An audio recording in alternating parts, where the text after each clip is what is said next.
Alright, so welcome everybody again to the Dungeon of the Mad Mage. Sorry, I have a secondary screen just to make sure the stream is okay. But we're good to go. So welcome back. You guys are deep in the Dungeon of the Mad Mage. You have a couple of... You're still looking for the Alabaster Throne, which hasn't been discovered yet. You made a deal with some were-rats led by a drow to, number one, bring you the head of the beholder, which you've done, and also to take out an area of people up here. And there's a drow in there called Shun Shareth, which I can copy and type into chat there for you. And you're asked to bring her head as well.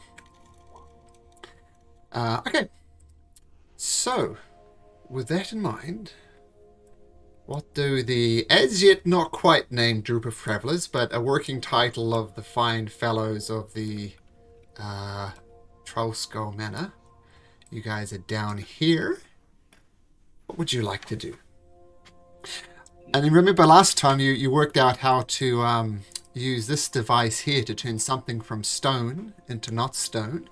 You did turn a statue of Hallister himself, and he just called you fools, and that was it. And somebody, who I'm suspecting Cross, decided to turn a goat into a living being as opposed to a statue. But you did decide to leave one charge left in here, just in case one of you gets petrified at some future date. So, gentlemen, what would you like to do? Ooh. I think we're going to try and work our way back up to that northeastern room, right? Yeah, I think that's right. Pretty much checked almost everything. I guess there's still this to check. Is this corridor here you haven't gone down? And sorry, which one? This one here. I'll ping you to it there. And then right up the top. Oh, also technically here as well. Haven't gone around this corner. But basically a lot of things up the top here. So if you want to just drag yourself up to here, say, that would be fine. Or I could do that for you. Do you want me to just drag you guys up there? Okay. Sure. Please. Okay. Such a big map, but we'll... Exactly. Yeah. For all of you. 1, 2...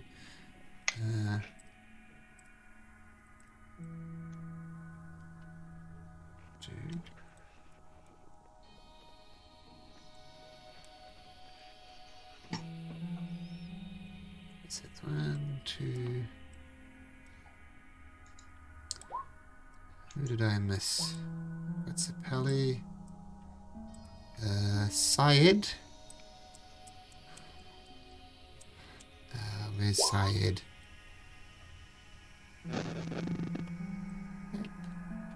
There's Syed.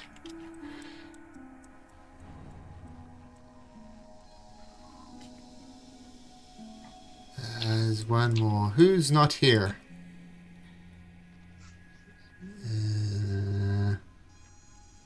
Should be one more. Krusk! Okay. I think I'm missing, yeah. Let me go find Krusk. Oh, there's Krusk. Okay.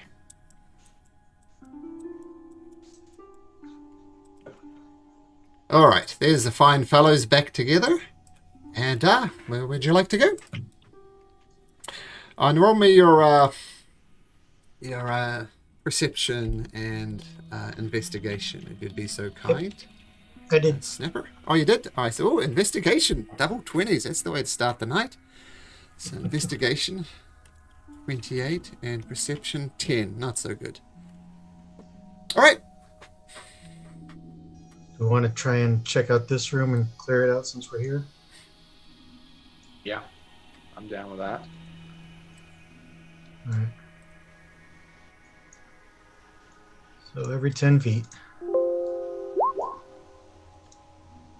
Okay, you go along, you're very careful, you check for traps. So far, so good. Yay.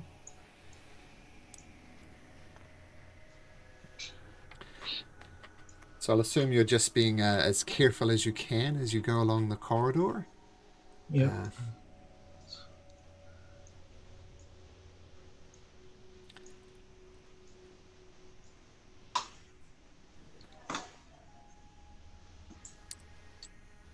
Yep, all safe and sound.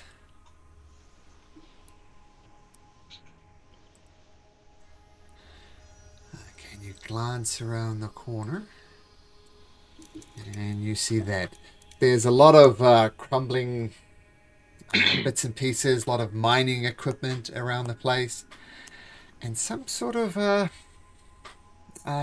an arch gate similar to the ones you've seen before, right out the end of the corridor, and it's glowing, which is this thing at the back here. If you want to investigate further, you'll have to get a bit closer. All right. Well, let's peek in this little area first. Okay, just more mining equipment.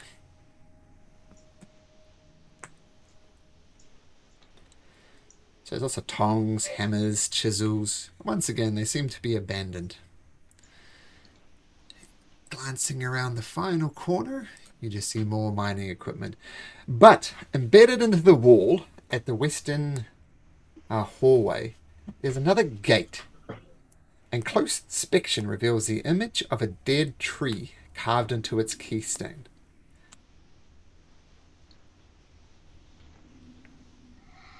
And it's glowing, you said? Yep, it's glowing. Yep. And there's just an image of a dead tree carved into its keystone. Okay, so we found a gate that had basically a slot for a coin, and the coin, we had a coin in it. We found a gate that had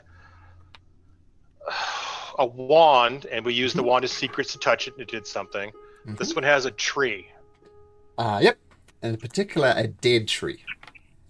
I'll copy the exact text from the adventure. Dead tree. Well, is there any like wood around here, like firewood or any kind of wood around here? Some of the mining equipment would have like a wooden handle and a metal head. Can I grab one of those things with the wood and try to touch it with the wood and see what happens? Mm-hmm. My turn tonight, guys. It's my turn. Okay, I'm moving down here then. My guest. Hey man, last time I did something like this, I got like +1 weapons. Let's do it. Well, we'll walk up to the gate then. Oh, sorry. Can't touch it from there. All right, so Joseph walks up, and you're grabbing a piece of the mining equipment with a piece of wood, which is, of course, dead because it's been used to do. And you touch it, and the gate opens, and what you see through the other side is it looks into some type of guardhouse. There's like a wooden trestle. Look, like you can see through the gate. You touch it with the stick, and it's still glowing, but now you can see through it as if you're looking through into a different room. And there's like a wooden trestle table, iron chandelier from above, and just in the northeast corner of the room, you see a dead halfling in his leather armor, and his face is just a twisted. It's just a horrific script, as if he was like scared to death. Like his face is just completely, maybe driven insane or something, but is it's like a mask of horror, and you can see straight through. Well, I'm gonna look at the rest of the party, and I'm gonna wink and try to walk through the gate. So you wink and walk through the gate, and then there were 5. yes. Roll a new character, instant death. No, you can't go through the gate. It does not let you through. Wonder why we can't go through the gates. Let me see if I have. Let me try an Arcana check on it. I'll come up here and. I'll aid you since I'm working on it too, because I was gonna do the same. So I'll give you assistance, or I'll assist you. Yep. So at advantage, Snapper. Shit. Yeah, you're pretty sure it's a gate. I'll give you a hint though. Last time you did this, you realized you weren't of a high enough level. You're not quite experienced enough. I tell you what I'll do, because it makes it more fun and interesting.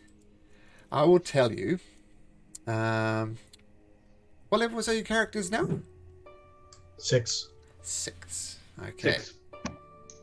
So what I'm going to do is, just because it's interesting, you can go through this gate once you are 8th level. Oh, So let's assume you just work it out. So once you're 8th level, you can go through that gate. so by reasoning, I'm gonna guess that since we're on 2nd level and we're level 6, next level we're gonna be level 7. The level after that we're probably level 8. So I'm guessing this is, as musing as players, 4. Mhm. Because that kind of makes sense to the way the levels work. It looks like because every level we've gone, we've upgraded, we've leveled up. We leveled up when we came to level 2, and we were told we're going to level up when we go to the next level. It's just something to think about, guys. I've got to say, it's not strictly true to say you level up every level you go down. Because keep in mind, there are 23 levels of this dungeon. So some dungeons you don't level up, and they're just looking through the book, they're a bit smaller. But it's a good enough approximation. Every level you go down, you go up a level in ability. Okay. Ah. Well, Joseph feels silly. He bounces on an invisible wall and goes, "Well, can't win them all, guys." I approached the dead halfling and just tried to see what killed him. Okay, make a... Isn't that through the gate, though? Yeah, you can look at you. You'll be at disadvantage because you can't touch him, but you can absolutely... you're trying to work out what killed him? Yeah, because that's a weird way to die. So Let me give you guidance. Yeah, but make a medicine check, but at disadvantage. Okay, you can add the guidance if you like, but a 9 isn't going to get you anywhere. If only you could reach out and see what happens. But it's definitely dead. You can tell that. It's not moving. It looks like rigor mortis suspected, but his face is a twisted mask of horror. yeah, I think Grosk is not a big believer in telemedicine. So Alright. Let's backtrack and try this hallway. yep.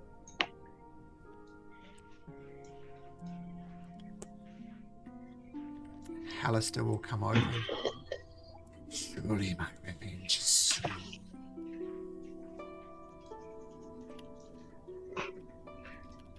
Yeah, for sure. As soon as we kind of like find them, you'll get them.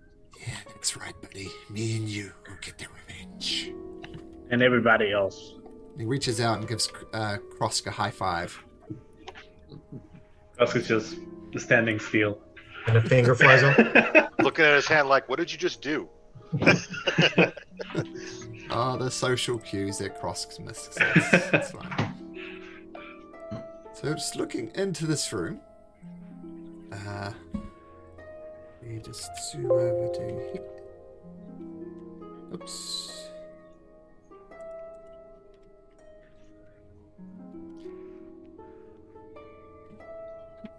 Come on. Okay, so this room is partially caved in, as you can see when I reveal this rather awkward shaped room.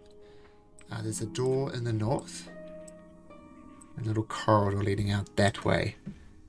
So this room partially caved in. Yeah. Not much else to say. There's a lot of junk on the ground. Yep. Snapper, you go and you have a look around. The floor is just covered with dust and debris.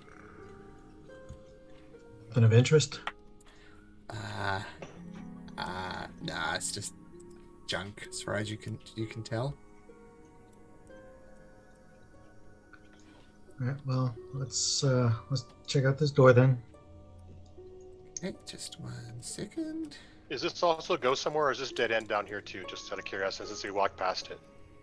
It looked like it goes somewhere. Which way? Down here? Where Krosk is. No, down here. Oh, yeah. I'm just curious. Just curious, since we passed by it. You do not see a dead end. just going to take a quick peek, guys, and I'll just go to the corner and just check what's over there. Yeah, there's kind of like another hallway or room down there. Yep, there's just junk as far as you could see. Right. If the door's not trapped, then I'll go ahead and open it. Okay, so you put your ear against it, listening for things. You hear absolutely nothing. And let me just check one thing.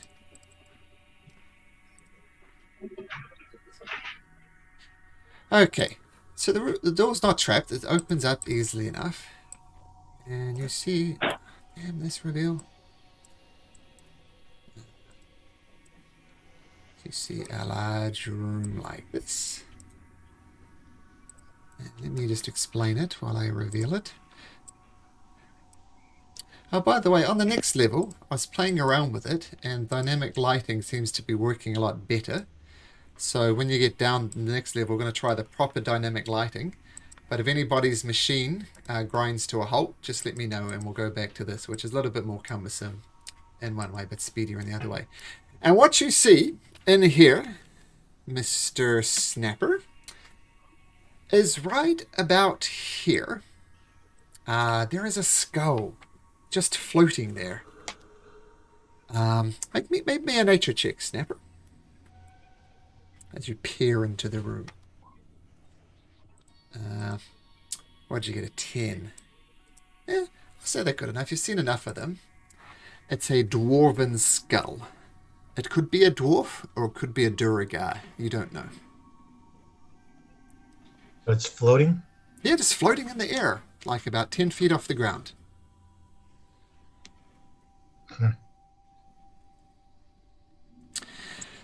And there's some paintings on the wall that you can see as well, and they depict horrific cyclopean cities of black stone submerged beneath raging seas. Oh man, this How room big- is Go ahead. giving me like modern art museum vibes. How big are the paintings? As you see there, they're quite big, 15 foot wide. They're not small by any stretch of the imagination. I'm gonna have to come back and cut one out then. So take one with me eventually. I'll give you the exact description from the text. Yeah. Put a little X where the skull is, right about there. The frescoes. Does it notice us? It's a skull, and it does appear to be moving. It's not a head, it's just literally the skull. It's just appears to be hovering there.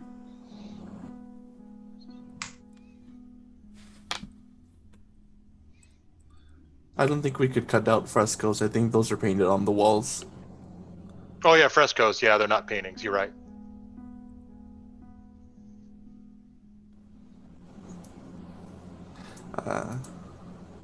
I'm interested in all things paintings. Actually, I'm just looking for trinkets. Kind of like Snapper, but I think Snapper's more gory than me. All right, what the heck? Oh, yeah, what the heck indeed. Come right back here. You didn't see it before because it was transparent. The only person could have seen it would have been Krosk with his passive perception, but he wasn't quite close enough. But now that Snapper enters into it, you all see an absolutely massive, gargantuan, gelatinous cube. And you just walked right into it. These things are very hard to see. And now you see that the skull wasn't indeed floating, but was actually inside of this giant cube. Oh, Now, you do have a chance to get out of this, though, Snapper. You need to make me a dexterity saving throw. Okie doke. Oh well. I was just going to say, I realized as I was reading up on my paladin, anybody that, well, I guess he's farther enough away from me, but They get to use my charisma modifier for their saving throws. What's the radius on that? I think he's out of range. Oh, let me look real quick. I want to think it's only 10 feet, but I think at that level it's 10. He goes to 20 at max. it goes to 30 actually. 30. Oh, dude, paladins are boss. What color would your aura be? Blue, green, red? Pink. Yeah, I'm gonna vote for pink. All right. No, blue, blue. Don't listen to them, Malcolm. Don't listen to them. You guys sound alike. I thought it was you. No. Blue. That's true. There we go. There's a light blue. How's it? That's less offensive, I think. Yeah, okay. So that won't help him, but I just read that and I hadn't really been thinking about them in the past. Good, So. but I think this aura will help you remember that. Thank And you. Did you confirm it was 10 feet? I'm looking at it, find it again. Now, if you just take off that armor so you don't get the negative to the stealth, you can go up with Snapper all the time. Yep, it's 10 feet. I have to get to 18th level before it gets to 30, but it's 10 feet. Okay, there we go. So that'll help us remember. Snapper, you do actually manage to jump out the way. So you jump back out, boom, back down there, and this thing kind of ripples and looks like it's going to get towards you, which means we have to do one of these. This massive thing just... It's got the world's worst dexterity. I'm going to say he was up there.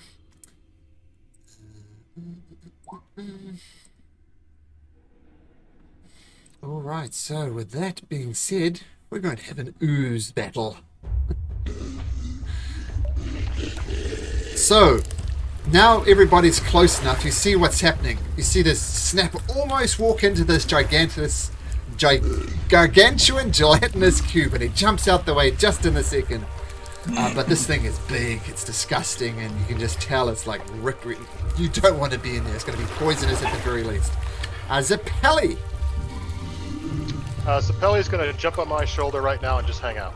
All right, good enough. Alan. Well, I don't know if I want to go in that room. So if the door's open, I'm just going to move over here so I have line of sight. And take a few shots at it. I don't know if an arrow's going to do anything, but might as well give it a go. 18 and 12 and 11 all hit. Oh, all right. Okay. So 11, 22, 29. The arrows do sink in and they do some damage, but maybe it's not as much as you hoped. And I see your roll there, Kane. Welcome to the combat. You might be waiting a while. Either we miss Syed? I guess so. Syed and Bellin were both 20, so that's fine. But go now, Syed. Alright, Syed's gonna move back a little bit. And he is going to cast Witch's Bolts at 3rd level. Nice. So what type of... Oh, it's just a straight hit. That does hit. 17 hits.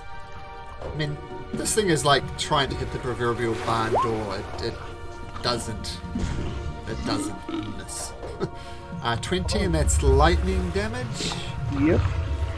And Right. there is a thing on him. Rather, it's connected. We're connected with lightning. Yep. So it's like a... Is it a concentration spell? Do you have to concentrate on it? Yes. Okay. Put a concentration mark on you. Alright, Balin already went. Snapper, you are in its threatened range. So, what would you like to do? Let's see. I'm going to disengage Okay. and 5, 10, 15, 20. Over there. Okay. So that's your bonus action and your action. Oh, and your movement, I guess. Anything else, I'll do Snapper? this. I'll do this since I still have some movement. I'll go ahead and do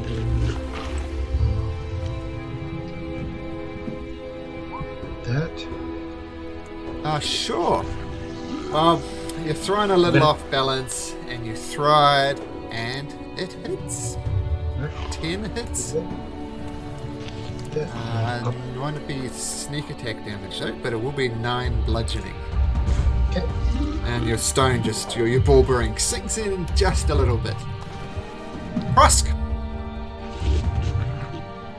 Hey, skip Joseph. Oh, sorry, Joseph. A bad habit of doing that. Yep. Joseph. Ray of Frost, 9. Oh, Ray of Frost. A 9 to hit. Ah, that hits. Minus 10 to movement and 10. Minus 10 to movement. Okay. And then I'll just move over here. Got it. Okay. Krosk. Very curious about how this will work out. I'm going to cast Spike Growth. Okay. Let me put it. There you go. It's a 20-foot radius. Okay. And let me pick the color green because I think it's more fitting for Krosk. Huh. That's a perfect place to put it. Is that where you lock it in? Yeah, I'm trying to center this thing. We're sure I leave the entrance a little bit open.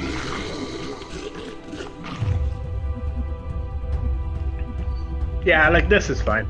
Okay. So we'll lock that into place. And no damage yet, right? But if it moves. Yeah, it's only if it moves and it's difficult terrain now. Okay. And I guess I'll take a couple steps back and say, careful with the giant shell cube, just in case you guys hits. Haleth will go there, and it will prepare an action just in case the cube moves in. Now, this thing is gargantuan. It looks as if it couldn't possibly squeeze through here. But it's also gelatinous. It can move through there. It's going to take one more step through. It's not on top of you there, Krosk, but it is going to take 4d4 piercing damage, so if you can roll that from its movement.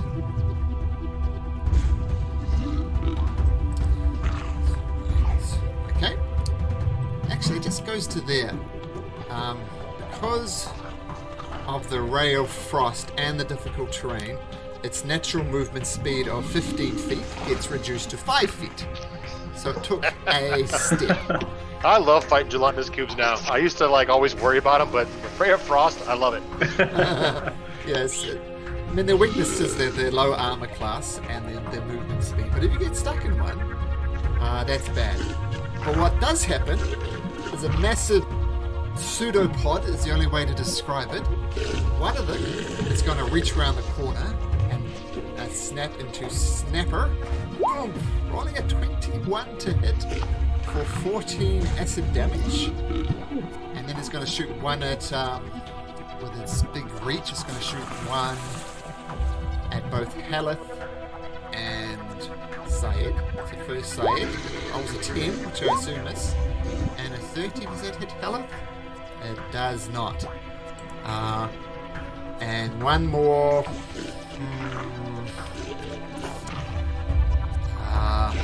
Go for Haleth again. Yep, you can reduce that by 7. Yep. The uncanny dodge, and it rolls a natural 1 to hit Haleth again. So the thing is just reaching through, squeezing through the gap. 4 massive pseudopods come out.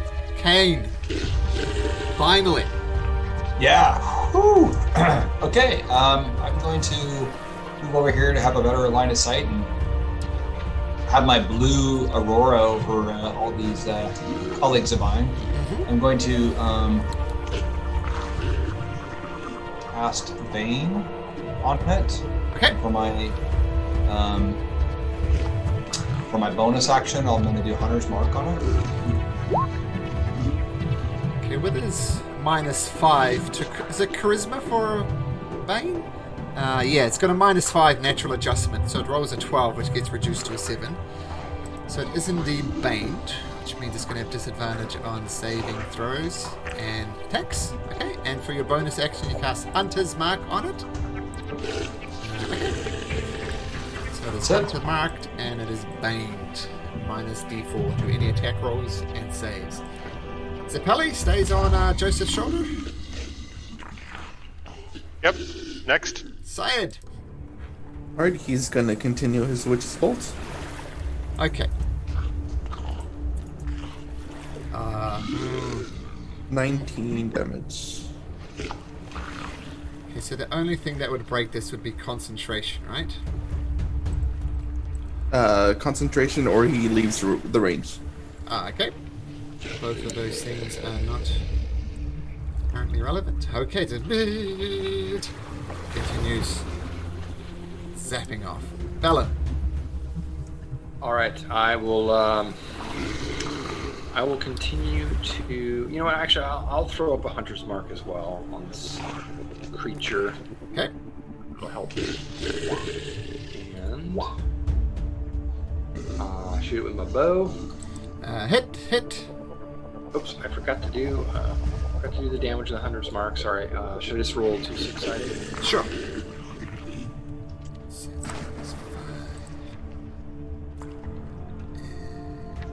Okay, it's still standing, All right. as it were, but its form is... I don't know how to describe that damage on a big giant jelly, but maybe it's leaking a little bit.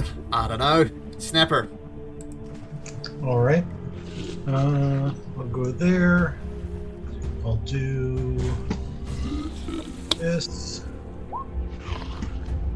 Phew, that hits. That. And with that, with even just the 7 damage, it's enough. And your stone goes right through the creature and it collapses to a pool of water on the floor with just a skull left over. And Snapper's going to be morbid and take a vial and scoop up a vial of the gelatinous cube. I'm gonna pick up this. I'm gonna pick up the skull, look at it, and hand it to Snapper. Be like, eh?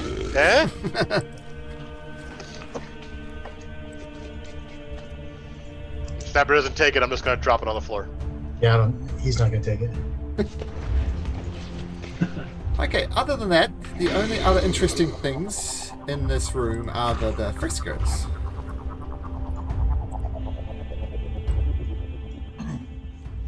Well, let's see. Well, let's check out this door, I guess. This one down here. Okay, you listen to it. Check for traps. Does not appear to be trapped. All right. Go ahead and open it. Sure.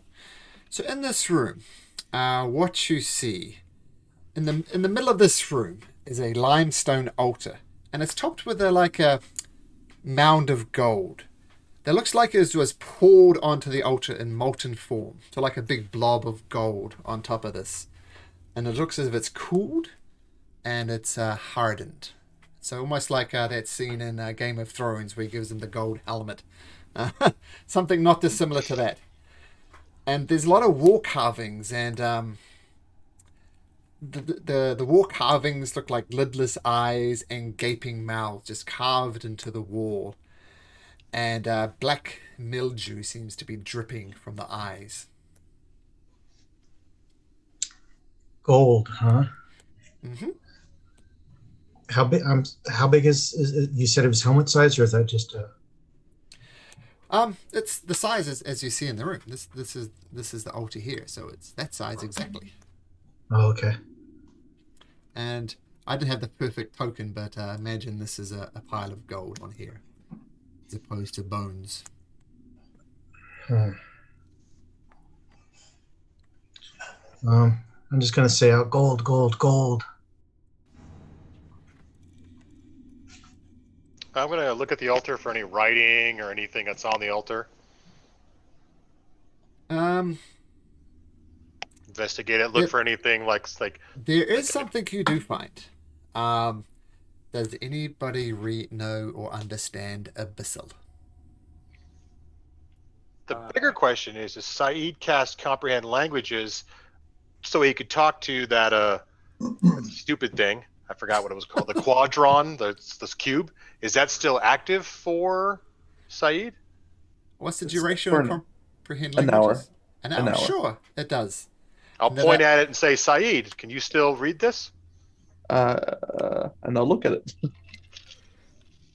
And you do read it, and I'll whisper to you what it says.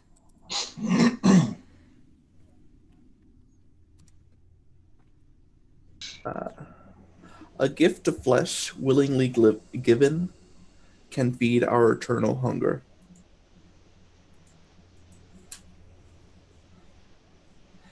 I think. Whose turn is it? I took my turn. Well, it sounds like. Well, I don't know. Is there any dead goblins or something nearby? We can. I have 3 stalks from the beholder. We could. We Just could also sacrifice grab one. the goat. Yeah, we need 1 stalk, so we can use the stalks. But yeah, the goat. Gotta go back and get it, but yeah. If you're literally sacrificing a goat to an infernal altar, I think that's champion. Since Krosk is so good with animals, I will bring the goat up for you. So there is a goat just baying in the background, wondering who it's Gonna go gotten grab itself involved with. I'm gonna walk out of the room because that just disturbs me. Yeah, I was thinking of something already dead, but I'm just gonna look across and shake my head and say, "We saved the owlbears, and you're gonna sacrifice a goat." And I'm dead serious. I'm just deadpan looking at him. I'm gonna say that to him, and just kind of like not shake my head, but just kind of almost shake my head at him, like, "What are you? Come on." I mean, the owlbears, they were hungry. This guy is not, so might as well. Also, you can tell that Krosk has like different feelings for herbivores. he feels less identified. Let's say like that. You know, you and I are gonna have to have a talk when we go above ground. I Yeah, like sure. you. I like you, but we gotta figure some stuff out here, my friend. Of course. Not the first one that tells Make- that. Making friends with the undead, sacrificing goats. I mean, While Cross went to go get the goat, can I had ritually cast detect magic? Sure, absolutely. You do detect something. All across the altar, you detect transmutation magic. Oh, Transmutation magic. All across the altar. I don't know, you guys. I don't think sacrificing a goat to this is a good idea. Are you sure? Because I went all the way to get the goat. we've think we should- already gotten the goat. I mean, Gold, Alright. gold. I'm just gonna stand outside the room. All right, I'm stepping All right. out too. yeah, your aura, I love it. It's so warm like a blanket. Yeah. Oh, it feels good. Thank you. So, Krosk, Snapper tries to hide in the corner and doesn't do a very good job. Cowering. So what do you do exactly here, Krosk, with your goat buddy? I'm gonna ask Syed. So, is there any like instructions? Do I have to prepare it somehow? I did not say anything. Okay, then I'll do it my way. And I do have Krosk is- go ahead. Sorry. Go ahead. yeah, Cross. go ahead. No, go ahead. Go ahead. I'm not gonna help. Go ahead. You're good. You're all good. Krosk is just going to place the goat and just do like a, I would say, very humane sacrifice. Well, So even just- before that happens, Mr. Krosk, Oh, okay. there is a shimmer around. Well, let's put the goat up there. The goat is on the altar. In fact, as soon as you place the goat, this massive. Why don't I show you the picture first? Oops.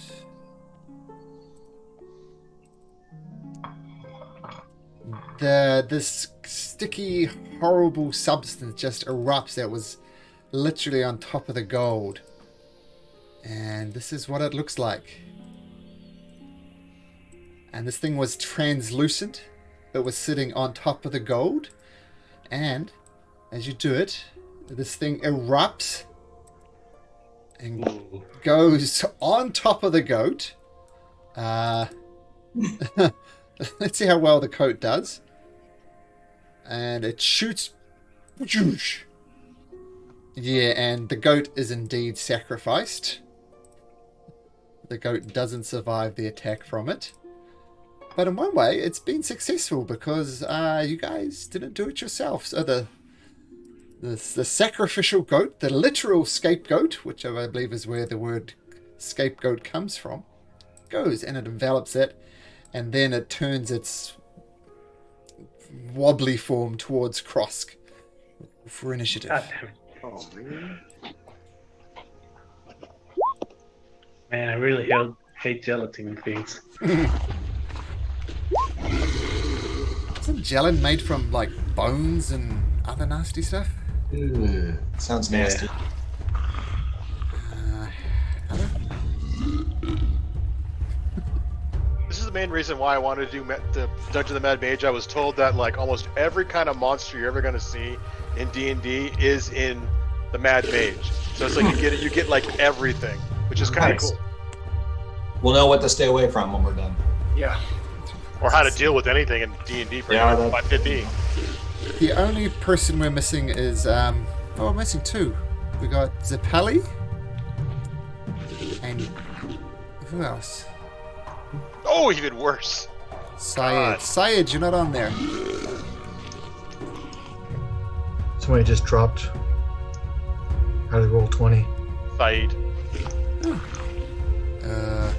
Archie. Okay. Here on Zoom. I shall Nope, roll he for dropped. Syed. He's also out of. Oh, he's coming back into. There we go. Okay, welcome back, Syed. Actually, if he's coming back in, that's fine. I'll just roll initiative for him. Sorry, my internet crashed. Oh, that's all right. So just roll into initiative. Do you want me to do that for you? You're still building up. Yeah, my roll 20 is still booting up. Okay, so I'll roll initiative for you with your +1. You get a natural 20. That's why you get the DM to roll for you. But Balin still beat you with a 26. But you're on deck. Balin, you see this thing just and completely almost dissolve the goat. There's not much. You see bones and bits of goat skull floating around in this disgusting thing. And that's about it. What you got? All right. Well, I thought something was gonna happen, so I'll step over here in the doorway, and I believe my hunter's mark would still be active, so I'm gonna drop it on this creature. I will Marked. break out the old bow here. Those all three hit. Oh, excellent. And cross is not close enough, so I probably don't have my sneak attack. Nope.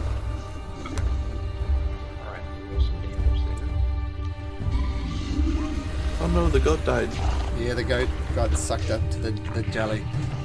So Yeah. that's 11, 14, 24, 30. Okay, got it. Yes, it does. The goat just got dissolved into this jelly type creature. Syed, you are up with your natural 20 thanks to the DM. Alright. Syed's gonna walk up a little bit, cast Chill Touch. Okay. 21 hits. For 8 necrotic. And he's gonna step back. And that's it. Was that the one that reduces his movement? No, that's it. He can't heal. Okay, that's not going to be an issue. Kane. Right. I'm going to move up. I think I can squeeze through my colleagues here. Move up to here so I can see. And I'm going to move my hunter's mark to him. Okay. It. Copy that. And I also will try my bow. Yes. Fuck, 13 hits. Okay. Gonna do what? That. All right, and then my second attack. Aw. 7 misses. It's Okay. a hard thing to miss, but you managed to do it. Since I ran up there really quickly, I was out of breath a little bit. Okay, I think that's my turn.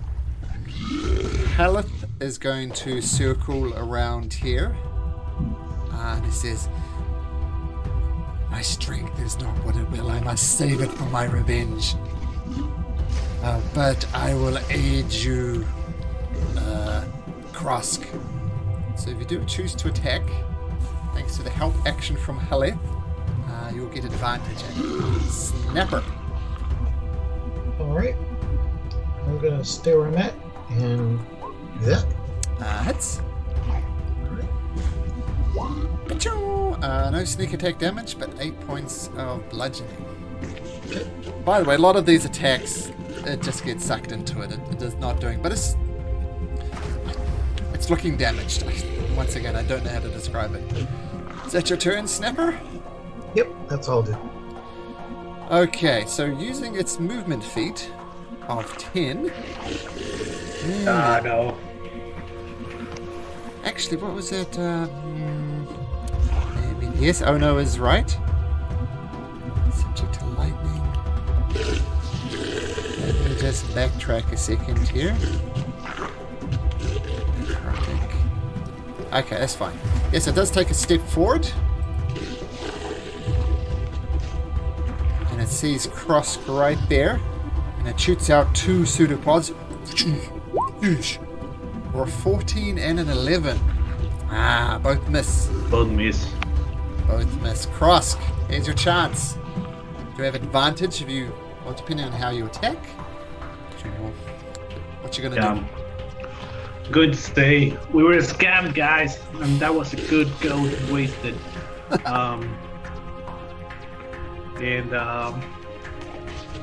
Yeah, I think I'll hit it with the shillelagh. Shillelagh? Okay. Yeah. 10 hits. What type of damage does a shillelagh do? Bludgeoning, I assume? Bludgeoning, but it's a magical weapon. I don't know if that's helpful. Well, in that case, bludgeon this poor innocent okra jelly to death. And once again, much like the other one, it dissolves into a puddle. Is Snapper interested in this type of puddle? Yep, vial of okra jelly. Done. What are you going to do with all these cool things when you're done with these vials? My plan is to take them back to the tavern and mount them on the walls as trophies from our adventures. Kind of like mounting heads, but vials. Got it. That's going to be awesome. So Syed, so we kind of managed to fit it. What was the other part of their bargain? I think that was it. So we sacrificed a goat to fight a Jellikill? Yep. Huh. Not an expert, but this was not a great deal. No, it was not. Maybe we shouldn't sacrifice ghosts to things that right in Abyssal next time. Yeah, I could see that. It's a good general rule for life, actually. Not just in D&D. That's a good rule for life. Snapper wants to take a piton and a hammer and try and chisel off some gold. Okay. You chisel off a little bit. If you spend some time on it, you could get some gold fragments. It's going to be slow going, though. Think of it as like panning for gold. How much worth would it be for each, say, hour? 2 gold pieces an hour. Okay, never mind. Not worth it. Yeah. No. Yeah. And by In the real way, life. Syed, you worked out that the transmutation magic was actually keeping the ooze in like a status field. And the thing that triggered it would be if something touched it or damaged it. So this is why as soon as the goat was touched the jelly, that's when the status field popped effectively. And your detect magic is still up, and the transmutation magic is no longer visible. Well, that's I think as much as we're gonna get out of this. Yeah. Go try another door. What's behind door number 2? Show them what they won. Northeast or west? Go. I say that way. All right. You guys Let's go think? check it out. It's good as any. Okay, so Wow, I want to get in that door though. There you go. I feel good. it's like, all of a sudden I remember I can do this. So, anybody down there? Old Haleth will come up. He comes up to Crosscar. My form is fading. I must stay strong until I can get my revenge. Stay close flanked. We can aid each other. Okay. Also, you just want to rest out. It's fine. We'll figure it out. I cannot rest But- until my quarry is defeated. Do you know any way to heal yourself, Aleth? Be honest, this is a pretty new experience for me. Oh. I've never been healed in my current form. Why don't you try a little bit of food and just a nap? Weren't you a cleric before this? Or where are you a cleric? No. The cleric is in fact the one creature I still need to kill. I was a fighter before this, a simple mercenary. But the cleric shall die. Yeah. Yeah. Just maybe just stay back. It's fine. You're strong, but we also are strong. So, and we'll help you with your revenge. It would be great. And just to point out, this guy's taken over 100 points of damage. Just Yeah. what you said. It's been a great shield. Okay, Snapper! You put your ear against it. You hear nothing. You check for traps. Nothing. All right. Creak. You open the door, and you do creak the door open a little bit, but then a sudden force rips the door out of you. And it turns out that, get the exact dimensions, this 20-foot high laboratory is completely filled with 24,000 cubic feet of salt water. And opening the door caused all this water just to gush out there, and creatures within 20 feet of the door. Let's see, that might be everybody. What I'll do it this way. Yep. Damn your aura, Kane. I want to be in it, and look what happens. You and your disadvantaged stealth and your aura. Yeah, that's everybody. I just based it on Snapper there. But, yeah. But on the plus side, you do get advantages to your saving throws, as this water just gushes out. And you all need to make me strength saving throws. Is it advantage or +4 or plus whatever your modifier is? Plus your The charisma. modifier's 3. Yes, so +3. +3. And what is it? Strength? Ugh, that's Strength? the worst. And the DC is 12. So Snapper, you're okay because you're in the aura. Krosk is not. Syed is okay. Kane? Now, Kane, the interesting thing is your aura is automatically calculated into your sheet, I believe. Like, this is why if you look at your saves on your character sheets, they're all quite nice. Right, Yeah. 7-3. And that's because your aura is already taken into account. So, bottom lines. Snapper, you're fine. Rolo and Kane are the two that failed. Oh, Haleth. You're going to have to make one for Zappelli too. Oh, God, Zabelli's dead. Let me get Sapelli out of here. Hold on, me get his No, you charge. might not be dead. This is you might take 0 damage. I got a -4, so let's Oh. see. But he gets a +3, so -1. Oh, 13. No, actually, he gets a +3 to the 14, so 17. Oh, so he's fine. So he takes no damage. So those who failed it, which is Rolo, Krosk, and Kane, take a D10 worth of damage. So 4 points of damage. So it comes out, and you're knocked prone. But other than that, you stand up again. So a flooded room, perhaps a spell gone awry. All right. I'll cast Prestidigitation on myself to dry myself off. Nothing more pathetic looking than a wet bird, right? Or smelly. I'm gonna, instead of standing up right away, I'm gonna just roll a little bit over the water just to freshen my skin. So we Excellent. probably Good none of idea. us have bathed in a few days, so it's probably good for all of us. Yeah, It was a we're- painful bath, but we were able to do it. Yeah, wandering Probably around in easier. plate mail armor all this time. That's getting a little stanky, it has to be said. It really seals in the flavor. Yeah, that's all it did. And Is it there is salt anything in this- water. I don't know if that matters or you're bathing, but it is salt water. You look around in there, and there's a bunch of overturned tables, waterlogged books, but it's all just a mess. You assume maybe this was some type of a research place. Something went horribly, horribly wrong. Let me just take like 5 minutes to check the room to see if there's anything that would be interesting from a artificer or a merchant standpoint. Make an investigation check. I am so curious of your character's whatever is going on. It's so interesting. I don't know what your character is really. You Merchant.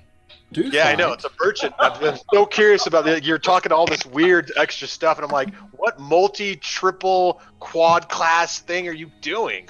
I don't even understand. And it's awesome. He's playing Well, I will- four-dimensional chess. That's what he's doing. And I will say that Kenkus, because they can mimic things and forge things, they can have a double identity. So I can have a totally different identity.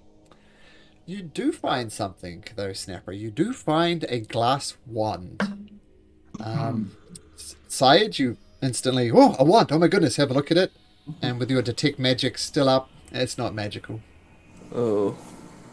Oh, visible sign of disappointment. Looks Um, Balin would like to take a look around at these paintings to see if anything catches his eye. Are they frescoes or paintings? They frescoes. Oh, frescoes. Yeah, I would like to take a closer look to see if there's anything. Okay, make an investigation check. Yeah. I'll put you the description exactly of what it says. But other than that, nothing interesting. Oh, okay. All right. And yeah, literally carved into the wall. What are you arcaninging there, Snapper? The glass wand. You look at it closely and you put together the clues like, this is probably a spell gone wrong, and it looks like a study, and every magic user needs a, what do you call it, an arcane focus. It is one of those. Okay. I'll pocket that unless anybody wants it. No.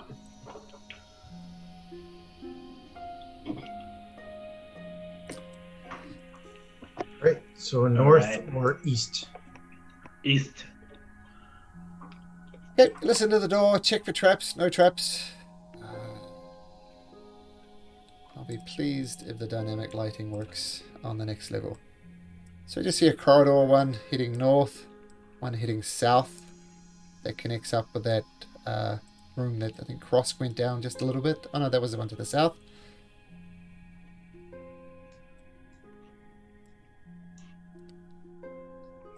Does that gray line mean No. anything? No. Okay. Okay, so you carry on around. All of a sudden, everything connects. Haleth is being extra cautious and lagging behind the group a little bit. Coming along, Kane? I'm gonna just give him some rations and say, hey, if you want to rest up in the place where we found the gelatinous cube, No. it's fine. I cannot rest until I get my revenge. Coming along, Kane? Yes, sorry. Went to grab a beverage there. Yeah, no problem.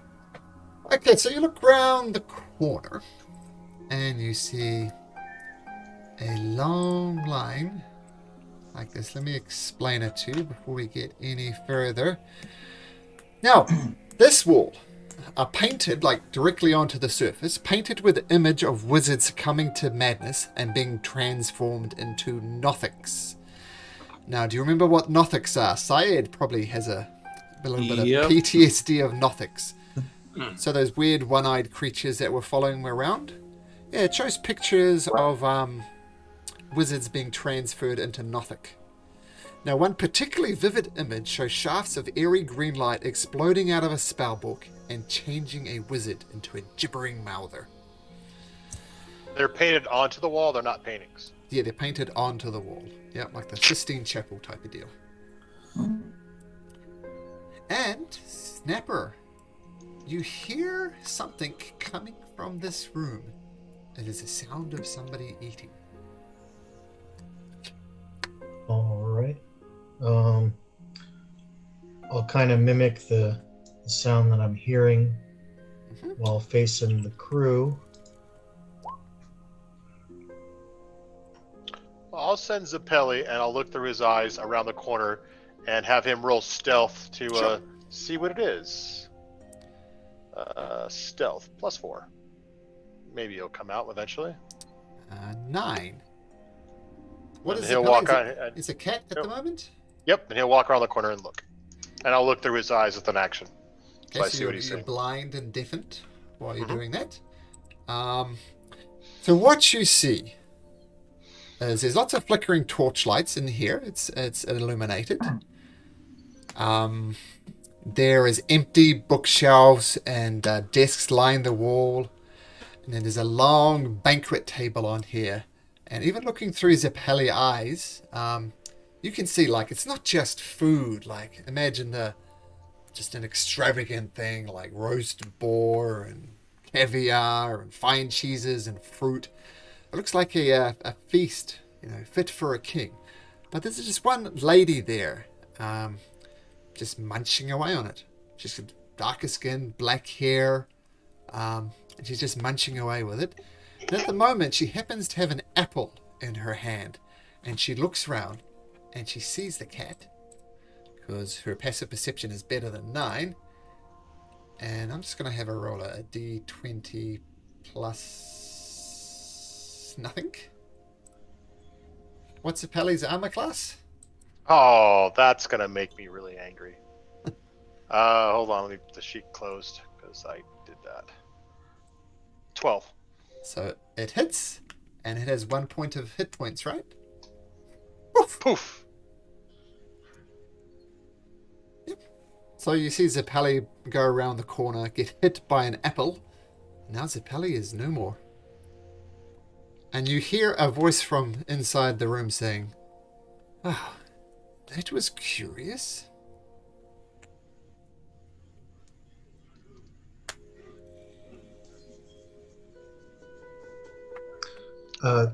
Snapper's going to,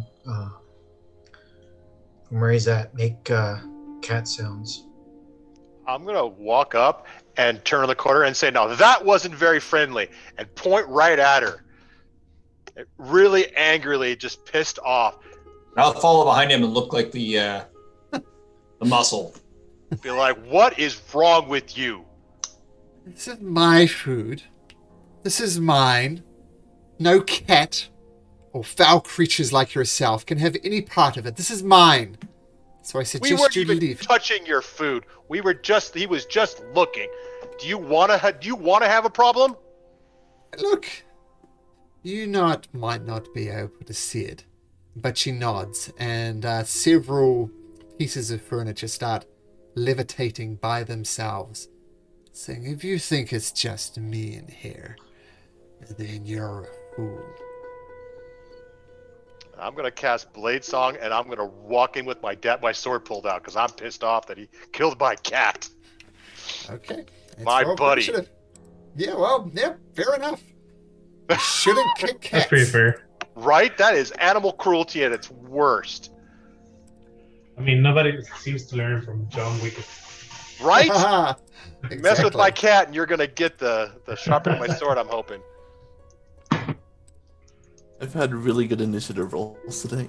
Yeah, I want to get good initiative so the spike growth doesn't screw me up because I can't do anything. You guys throw spike growth, and I'm like, well, I'll just hang out back here, I guess, guys. Ray of Frost. I mean, I'm sorry, but it's kind of like very, very good. Oh, it's awesome. But then I can't do anything awesome. But yours is awesome too, so it's totally fine. It's not like I'm mad or anything. Heleth in there. I think that's everybody. 1, 2. Wait, are we missing anybody? Syed, Krask. I think we are good. Okay, Syed. You hear Joseph just annoyed and charging in and casting some type of spell. What do you do? So I guess we're fighting. I'm just gonna run up on 4, 5, 6, and he's going to cast Dragon's Breath on himself. Okay. Is that a bonus And- action? Yes, it is.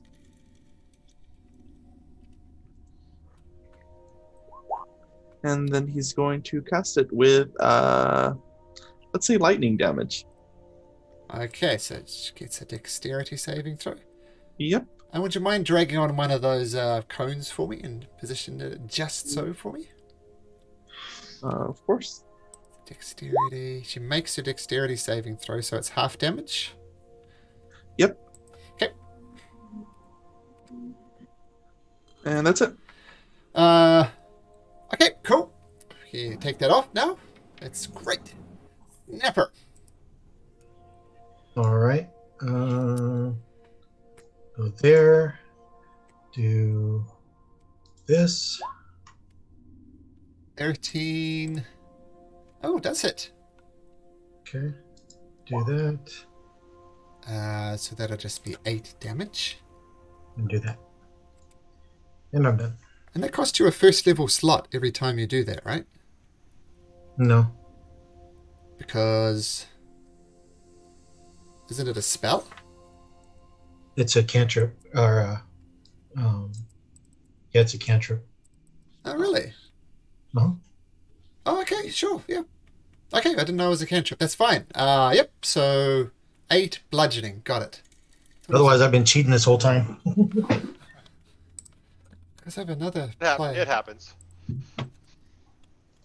Probably not. I mean, we all make mistakes with it occasionally, but that's probably not it. Oh, it is a cantrip. I'm going to have to tell my other player he doesn't need to burn first level slots, but it is indeed a cantrip. Okay, sure. So, yeah, so comes in, ball bearing, thocks into her. Now, this...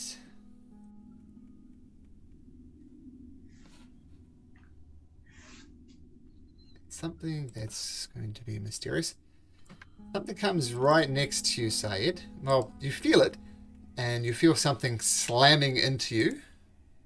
And with an advantage because you can't see it, it only does 1 point of bludgeoning damage. Okay. Okay, then it's her turn. What is she going to do? She...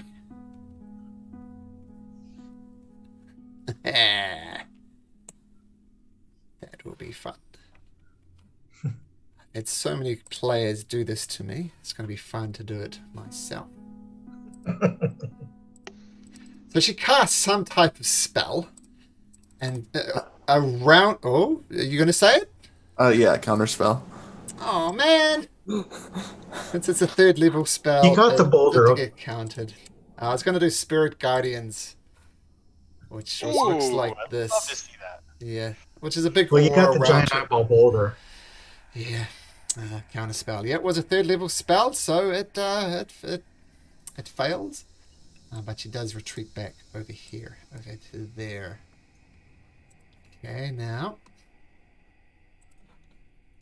Let's go up to there.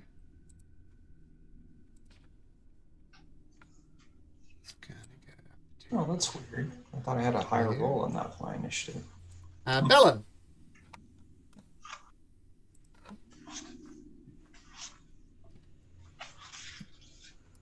Are you on mute? He, other than killing the cat, which is very offensive to me, she actually hasn't done anything, right? So,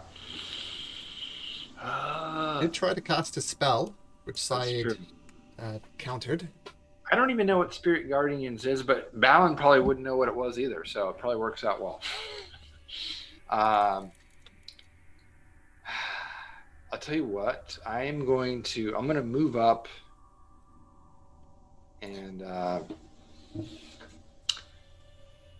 I'm just gonna ready action. I feel like I don't know. I may not even know that, you know, if she killed the cat or whatever. So I'm just gonna ready action and I'll say, it's like stand down. We don't want any trouble.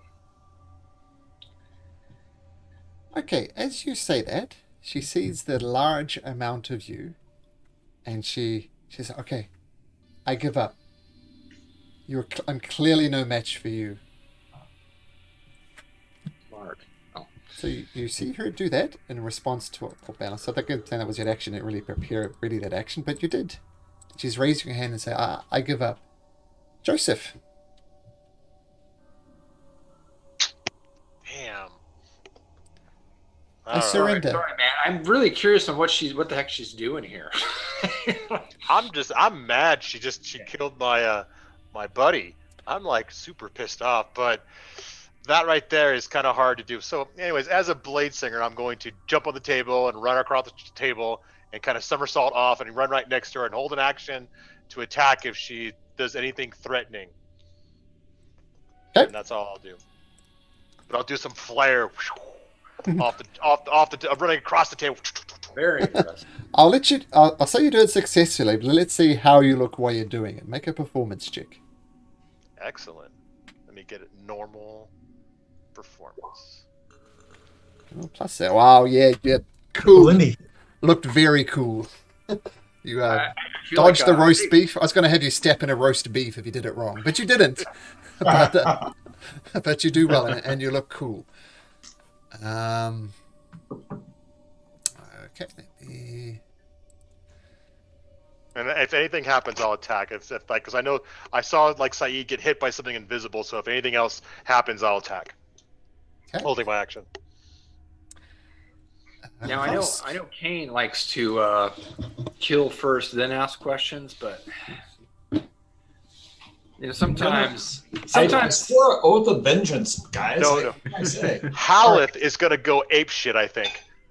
What's Cross going to do? First of all, I'm going to say, "Wow, that was cool." And the second thing is, I'm going to do an insight check on if she Sure. seems like. Yep. Where is it? There it is. She seems genuine. You don't see her as readying an action to beat anyone. She seems to be genuinely, oh my god, you guys are too much. You don't see any deceit in her eyes. Okay, so I'm going to step into the room and say, Oh, as you step there, you bump. Oh, so I just move back a square? "Sure." Yeah, you bump into something right in front of you. I'm gonna say,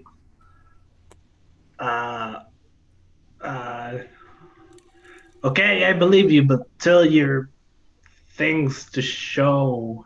I don't like invisible things." And I'm going to ready a shillelagh swing just in case something appears in front of me. Okay. Because I definitely bumped into something. She, with her hands to where she says, I literally can't make them visible. They're invisible servants. their inherent nature is that they're invisible. I cannot make them visible. Well, make them stop them. Everybody, stand down. Stand down, she says with her arms raised. And the thing that you bumped into just isn't, like, hasn't hit you or anything. Not that you can see it, but it hasn't done you any damage. Okay. Hela steps through, and you see his eyes turn an even deeper red. And he says, you start slowly marching towards it. I know this is out of initiative order and he can't technically move this far, but if anybody wants to stop him, they can. Otherwise, he's just going to move through. Oh, I'm going to ask: is that the one you wanted the vengeance? That's her. That's Midna. And he's going to push you out the way, Syed. Do you allow him to push you out the way? Yep, I'll actually get out of the way myself. You. Oh. You are the one who threw me down the pit. You are the one who is going to die today. Anybody stopping him? Nope. And you get out of the way there, Joseph. You see him. Sorry. It pushes Joseph out the way. Didn't really see Joseph there, to be honest. It says, you are the one who threw me in the pit. You are the one who left me to dead. And he's slowly advancing on her, and she's backing away in terror. You shall suffer my wrath. I killed the other two. You should think twice before dealing with me this time. And he's slowly approaching her, backing her into a corner, and she's just looking in absolute horror as this undead thing. And he takes back a massive fist, powers it into her, rolls 12 damage, but since this is his foe, he's gonna roll an extra 4d6 because it is his target of vengeance. So with that, he does 27 points of damage, and she is just in an absolute mess. She's still holding on, and she raises her hand and says, no, I'm sorry, I won't do it again, Haleth, forgive me. I won't do it again. And it says, I won't kill you again. Gus is going to tell Heleth, use the shield. and he just glares at her using his vengeful glare ability. And she needs to make a wisdom saving throw, please. Fail. She rolls a natural 1. Perfect. And she's literally paralyzed there in place. You see her body locked up. This is it, Midna. This is my vengeance for you. Throw me down that pit and leave me to die. And he rolls again with his fist at advantage. Rolls a dirty 20. Rolls an 11 points of damage plus another 4d6 for a total of 26 points of damage. And he doesn't so much bludgeon her to death as rips her apart as she falls into little bits of shred. Blood. She's more of a smear on the ground than anything. And then he collapses to one knee and he starts breathing heavily. Rosk, come here. Rosk! I'll go there and say that was strong. My vengeance is spent. This is it for me. And with that, he slowly turns to dust in your hand, and you're left grasping nothing but a handful of dust. But his shield does drop to the floor that you made for him, and Haleth's revenge is complete, and his undead form ends. Oh. I know. I'm like, I think Balin is like kind of like. I was just starting to like him. Wait, don't we have raised deads? Can I do an Arcana or an religion check to see what kind of being he was turned into? Sure.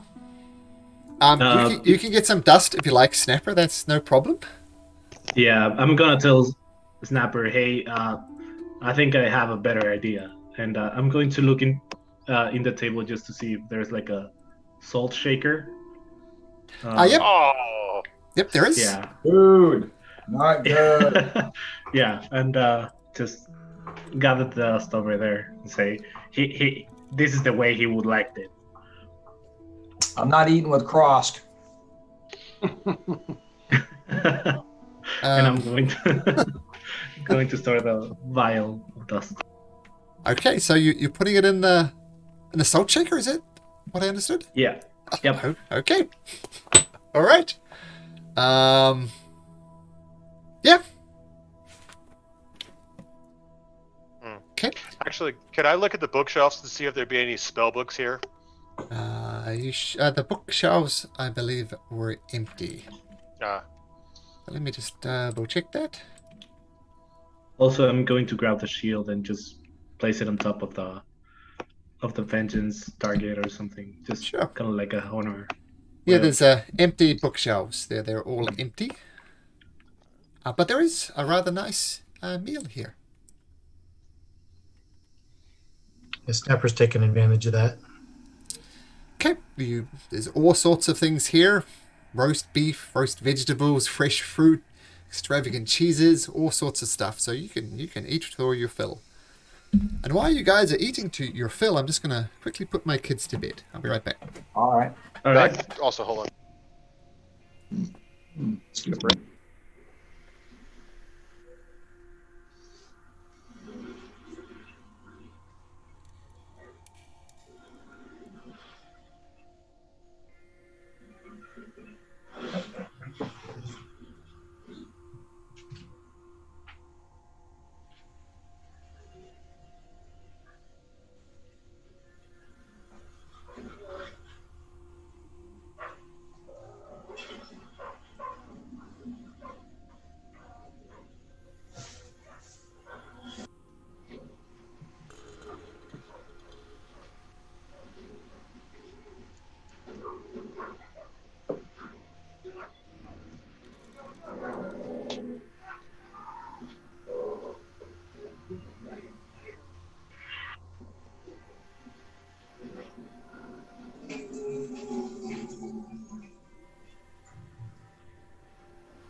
As soon as she cast Spirit Guardian, I was like, oh, Hal is going to go ape shit.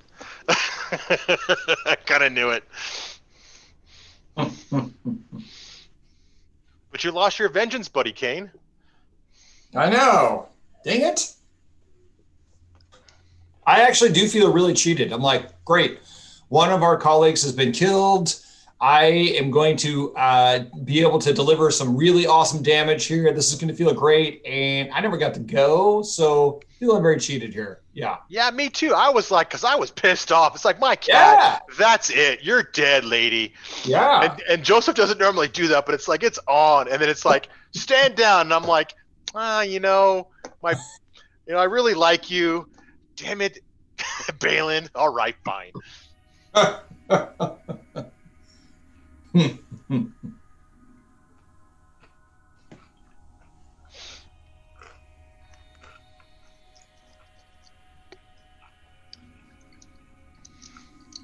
So Snapper, so you're looking at artificer stuff, and you're there basically a rogue arcane trickster. I'm so curious at what your mix is. I mean, don't tell me if you don't want to, but I'm so curious as a player what your character's doing. Your character's it's something I've never seen before. Yeah. It's like it's a very good support role. So being the Kenku gives me certain abilities, as far as forging things and that kind of stuff. And then obviously being a rogue and doing the rogue stuff, to view little spells. And now going into Artificer, I'll be able to start infusing items and eventually making items, including a cannon, either an arm cannon or one that follows along with me.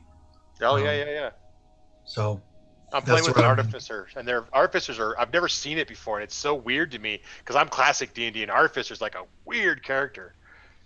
That's why I'm doing it. I'm the same as you. I played in grade school back in the 80s. Yeah. So that's why I'm trying all these other things that are a little bit less normal. Yeah, that's why I went Bladesinger, because I'm like, I've always gone wizard, and I've always gone kind of that level where I was the DM, and I'm like, I want to be able to do everything. I want to fight. I want to do magic, and it's like, Bladesinger, it's not as cool as what Art's doing, because Art's got some crazy stuff he can do with his ward and all that stuff, but I can mix it up, and I can do magic, and it's like I was trying to do that, but yours is just weird. I love it. By myself, I'd probably wouldn't last very long, but yeah, it's a good support character. Well, I'm impressed with your blur combo. Oh yeah, I'm holding all my spells back for that. So I know there's a fight coming, and I'm like, I can't wait to do it. And then spike growth comes, and I'm like, damn it. Yeah, no, it's like I'll have like a 28 armor class almost. Yeah, at disadvantage too. That's pretty good. I mean, if it serves as a consolation, flying things are not affected by spike growth. So yeah. No, keep doing it. If it looks like you should do it, don't. I mean, yeah. But if it's like a moment you think, hey, maybe Joseph, you can let it happen. But seriously, if you're gonna do those spike growth and fuck those things up like you have been, both of you guys go nuts. You've been destroying stuff. It's awesome. I'm not a fan of spike growth.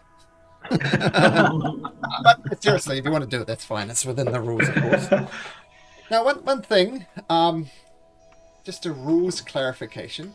For Witch's Bolt, Syed, if you cast it at a high level, the high level thing is only going to be for that initial attack.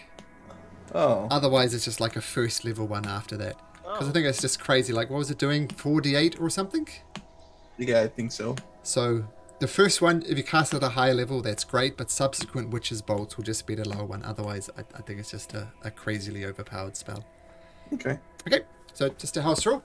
Okay, well, so Haleth got his revenge, but it cost him his life. And now it seems his lot is to be a salt shaker. And those who enjoyed the food, it is a great food.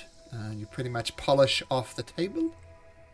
I'll check out Minda's body, just kind of see. I mean, it's a bloody mess, so I'll kind of like take a stick or whatever and just kind of like move stuff around, prestidigitation a little bit myself just to keep myself clean. Do I find anything in the mess of Minda? The only thing you do find are two holy symbols, it seems. One shaped like a gold coin, and the other a black disc outlined in purple. If you want to know what those holy symbols are, you would need to make a religion check. Coming up. +4, 14. I think that would be good enough. I'll just copy it from the text. And I'll if they're holy symbols, I'll like show everybody, and I'll just like throw them in my bag for later. Yeah, so Darkness and loss you worshipped, and god of trade. Maybe Snapper should get the gold coin symbol. Actually, I'm gonna hand one of them to Krosk, and I'll be like, I'm gonna guess this probably belonged to Haleth, because it's why would a cleric have two? And I'm gonna hand it to Krosk and say, this is your buddies, and I'll keep the black, and I'll put the black one just in my pocket, just settle later for everybody else. Okay. All right. That's your. I think this probably was your friend. Yeah, he was strong. Is Haleth quite possibly the nicest undead creature you've ever met in your life? It's a black disc. Yeah. And you get the gold one. Can I just quickly smell or take small tastes of the food just to make sure it's not poisoned? Ah, I sure. thought you were gonna say his ashes. Make a medicine check. Sure. It's fine. I'll just jump into it and I'll spice it up with a little bit of hello. I love it. And then I'll like behind his back do prestidigitation to make it taste what I think Krosk would like, because I just don't want to be disappointed. Okay, so it tastes suitably raw and what probably Rollo would consider disgusting. Yeah, I've seen him eat maggots and stuff, so it's just kind of like rotting, gross. There Yep. you go. Perfect. This is the best food I've ever had in the city. It's amazing. Haleth spice. This is good stuff. And I'll probably just try to grab as much food as possible. I just hate waste. Okay. So you stuff your I'm not backpack full touching of food.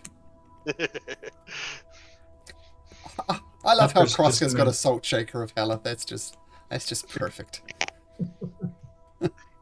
Does he get inspiration for that? He does. He does. Ooh. Very on point. I love it. So how should I write all the food I tried to grab? You could just food from 11B. Okay. Oh, I'll put 11B on my symbol too. I took the Sure. black thing, 11B, so I remember. Just happens to be the room number. Pepper's just gonna finish checking out this hallway. Okay, so there's those painted images of wizards going mad and turning into Nothics. That's about it. Nothing at the end. Nope, just a crumpled hallway with would require heavy equipment or powerful magic to get past. Alright. That room. So do we want to finish the hallway? Yep, let's do it, man. Yep. Up the hall. Oh, man. I'm getting PTSD. I went to grab Haleth's token to move it over. And it's like, oh. Well, if you're sad, we can go get the Nothics. No. We're good. We're good. Hello was useful, I'm so glad they're alive. I'm so excited for when we go back to see them. I can't wait. Seriously, I can't wait. It's gonna be so much fun. Either death or not, it's gonna be fun. I'm thinking about bringing something really special for him. I'm gonna say to Saeed, we need to bring something really special for your Nothic friends when we go back. We have to really think about how we're going to approach them since we locked them in their room. I mean, we got to be really nice and do something really cool for them. Yeah, you just have to remember to prepare disguise self. Maybe we just do a magic show for them. Oh, yeah, that Just could work. saying, maybe something really cool. You know, I was gonna cast Dragon's Breath on one of them to let them do magic, but didn't get the chance. Dude, I might, I can have that spell too. If you want to do that, we could prepare that and try that with them, just as fun. I can find the worst idea ever. Well, you're right, exactly, Cross. But I mean, you sacrificed a goat after making friends with a dead man.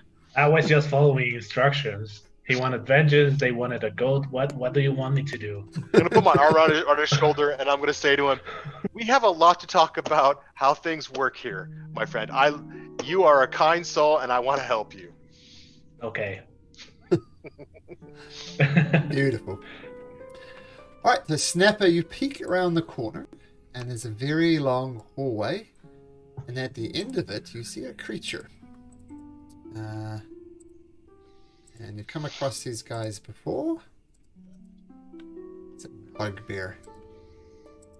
But you haven't technically poked your head around the corner yet. So pretend I didn't say that. But I'm assuming you're about to. Are you sneaking? Yeah. Yes. You Okay. guys want me to sneak? I'll sneak. Maybe. You stay Guy- in the back. Aren't we friends with hobgoblins on this level? Friends. That's such a tough thing to describe. You guys mind if I try something then? That's a very Go ahead. liberal word. Snapper, you Yeah. peek around the corner. He doesn't appear to have noticed you. And like every guard ever, he looks bored out of his brain. Just going back and forth. All right. I'm gonna walk around the corner and I'm gonna yell at the bugbear. We are allies of Xanathar. We are here with his blessing, and there's a password you need to give us. Don't give two rats' asses about Xanathar. You need to talk to... What's her name? Huh. You need to talk to Shanshere. Come forward, lower your weapons. Let's talk.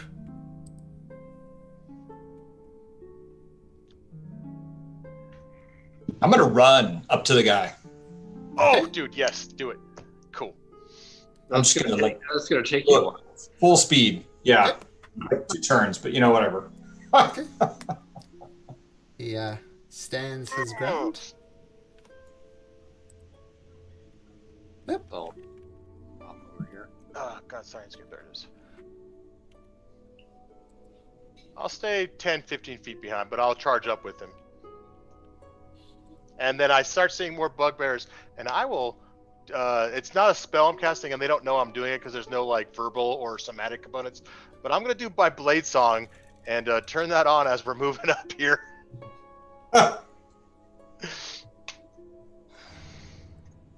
Suggest you approach with caution. We are many. If violence is your first reaction, then you are going to die. I feel like a spike growth might be coming up. You better get up there, man. No, I'm just kidding. No, go for it. Do I'm it. just kidding. Not for me. Yeah, no, do it, dude. I'm just kidding. No, do it. That's nasty over there looking. And Who you knows how hear much they're- lots of noise over here, Uh-oh. and lots Yeah. of noise up here as well. I'm gonna go from my run down to a brisk walk. So I don't know if that gets me like Fast walker. 40 feet or something, but Hey, sure, move your Boy. token. Showing weakness to the bugbears. Ugh. They all kind of stand their ground, taking a defensive posture. Seriously, if this is your first course of action, you will die. We are many. I can't let my party members down. I mean, they know what they expect from me. I feel like so- you already committed, King. Yeah, you're committed, man. I'm behind you, and I'm backing you up. Let's go. I mean, as a player, I'm telling you that, dude. But if you want to back down, and You guys do realize I died twice, though, right? I think You I'm the gotta only hide- one that's died. you got a high charisma. Go for it. It's been a while. Malcolm, how do we reroll new characters? Yeah, well, of course, if your character dies, and yeah, you roll up new characters. So Kane, you're bolting down there? I slowed my my approach, but I'm still yes. So I'll move. I'll fast forward us to get down to. I'm assuming this first guy was the one talking. Just before you get there, you're going to back up a few squares Alrighty, like to here. to about here. Okay. This creature wanders out and puts herself between you and the bugbears. And because her description is quite interesting.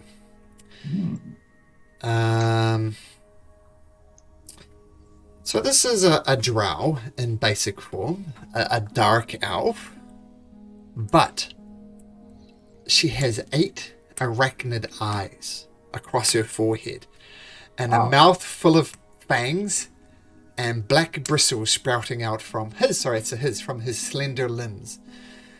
And he looks at you and says, surely you're not quite so pathetic as to attack us full on. Come, let's talk. And this is the, I don't know how to pronounce it, Shun Shurith. This is who the bugbear referred to? Yep. Yep. And whose head are we looking for? Shun Shareth's. All right. Well, did he say its name? Yep. I'm going to. Go ahead. You first. So just clarify the deal you made with a bunch of were-rats led by another drow, who said if you bring him the head of Shun Shareth and the head of the beholder, he would give you the stone key. And if you remember, the goblins right up in this area, they also wanted the stone key.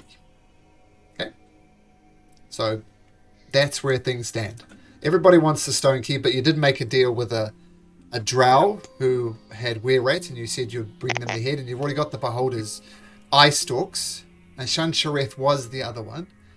And but Shun Shareth says, come, let us talk. We are not barbarians. So, whoa, all right, getting a little crazy on the map here. So I will stop where you told me to stop, and I'm gonna cast Hunter's Mark on her. Him? It's a him. It's a him. Sorry, I'm just assuming that powerful drows are usually female. Okay. But this one's all right. male. And I could say, great, what do you want to talk about? Does he know that Hunter's Mark? Can you bring up Hunter's Mark? Oh yeah, good point. I'd like to be stealthy about it, so. Yeah, I don't believe that they would know. It is a verbal component, but. But you've already cast it. You're just moving it, right? Yeah. Oh, that's true. Good point. Let's have a look at the spell regardless. Go into your list of spells. Sorry, I hit the wrong button, I guess. Sorry, no problem. Go in here, going into the spells. Yeah, there we go. Hunter's Mark. So it's just verbal. And mystically mark it.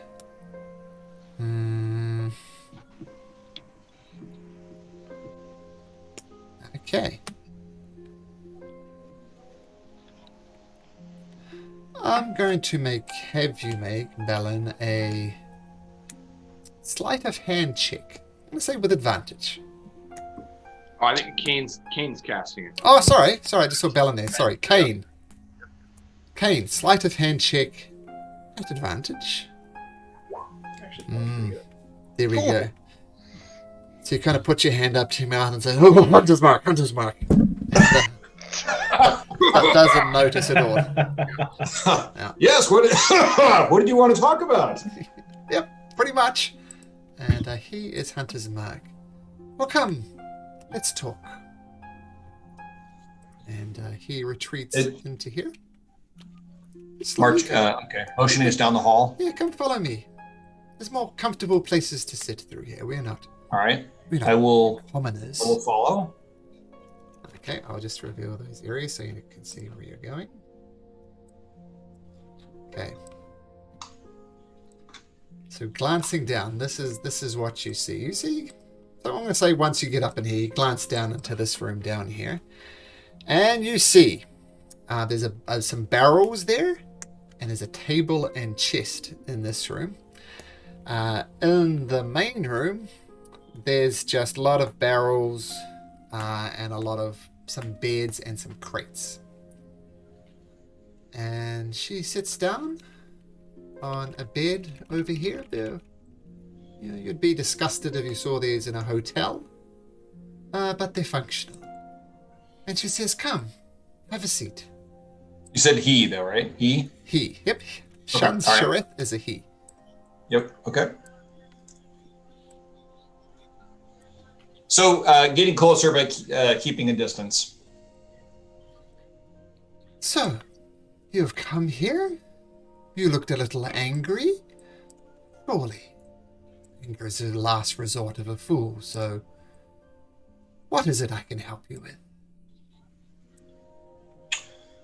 I'm like, no, we're not angry. I was excited to get up here as quickly as possible, so just dashed down the hallway.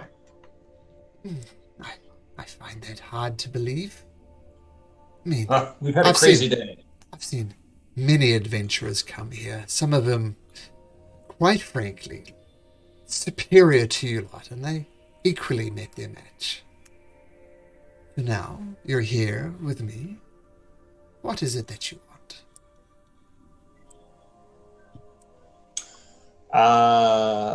We are looking for a stone key. Ah, the stone key. Everybody's after the stone key. Perhaps we could have some type of deal we could do.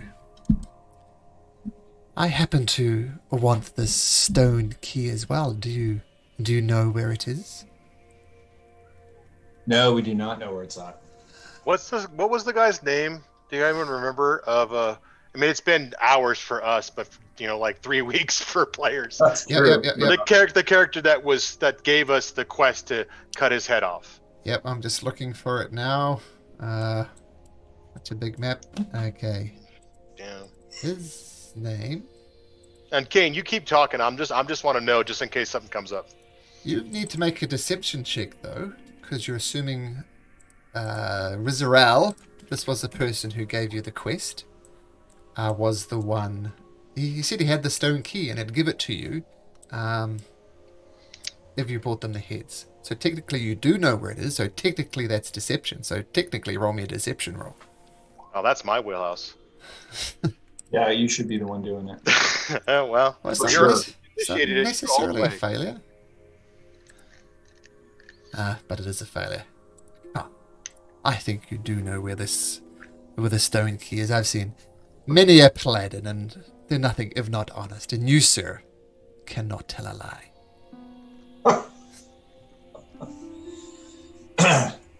So maybe we can. And he actually sits down. So technically, he's prone. He sits down. He's very relaxed, surrounded by various bugbears, and you see some humans as well, kind of moving around. They're bearing a mace, and a crossbow is strapped across their back.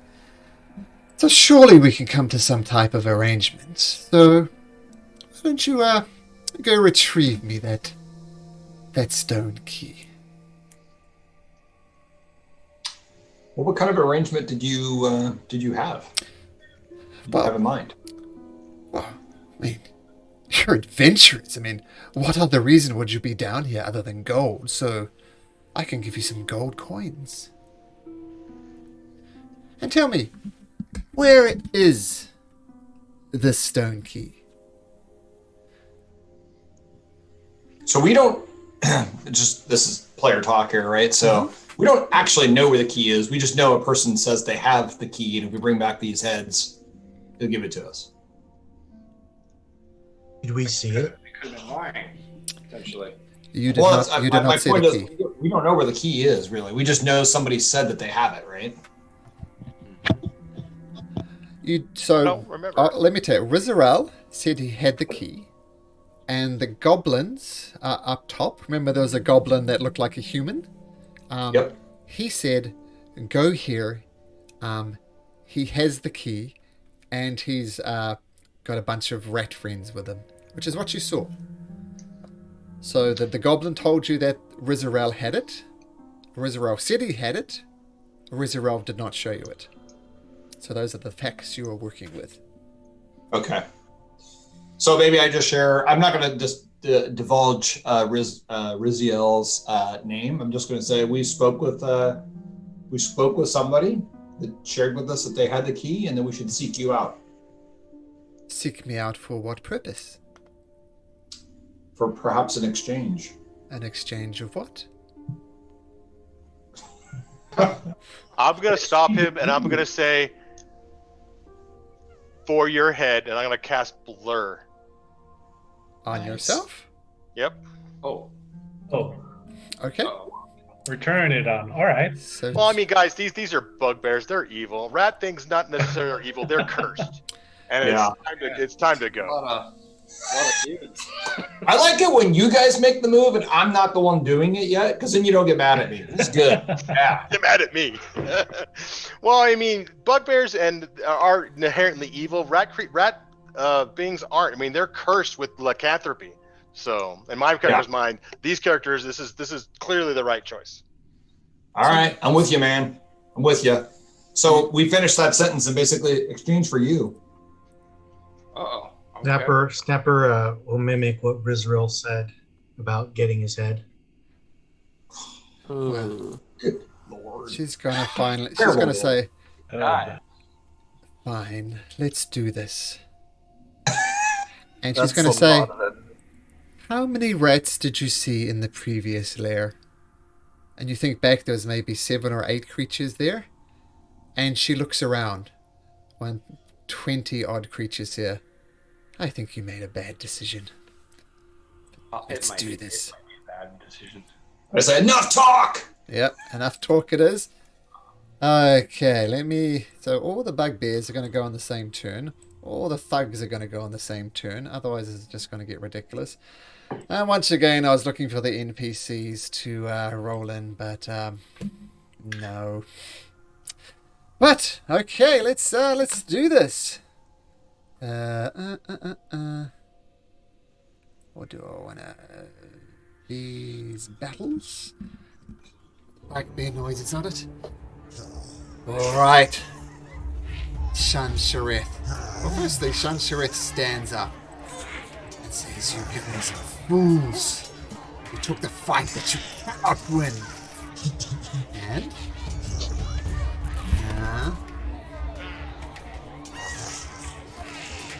she is going to cast a spell.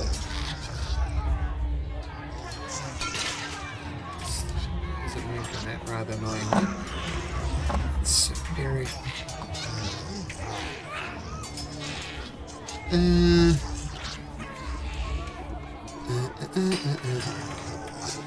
So, let me get my 20-foot cube.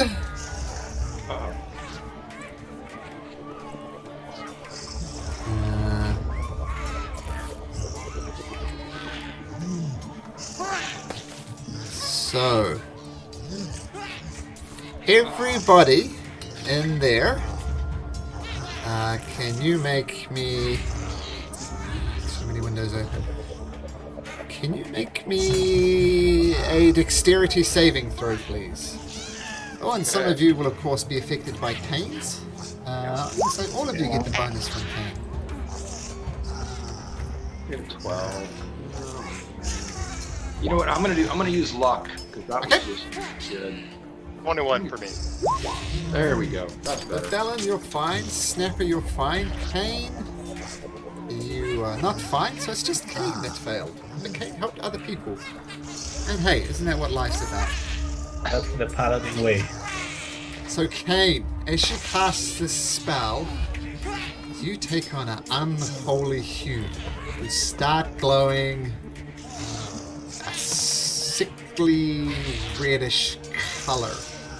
And all of a sudden, you look incredibly easy to hit. Snapper! Try again. Sorry, Kane. Yes, that was Fury Fire.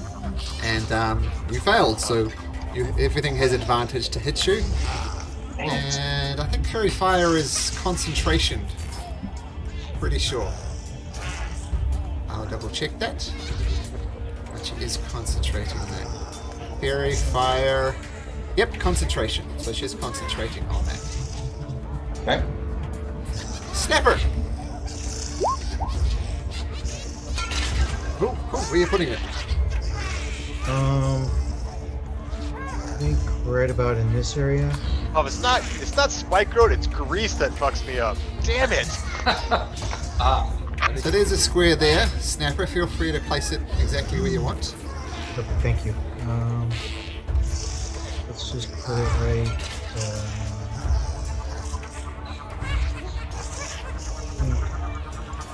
Yeah, right. When the grease appears, each creature in this area must succeed on a dexterity saving throw. Yeah, I'll be nice. And let it be 3. Is that concentration, Snapper? I don't think so. I think you're right. It just kind of appears. So all these 3 guys, they need to make dexterity saving throws DC 14. Straight rolls. 1, 2, 3. And one of them makes it. But the other ones slip and fall. And they are prone. They slip in the grease. So Snapper, whoosh. This guy's going, ha ha ha, we're going to get you.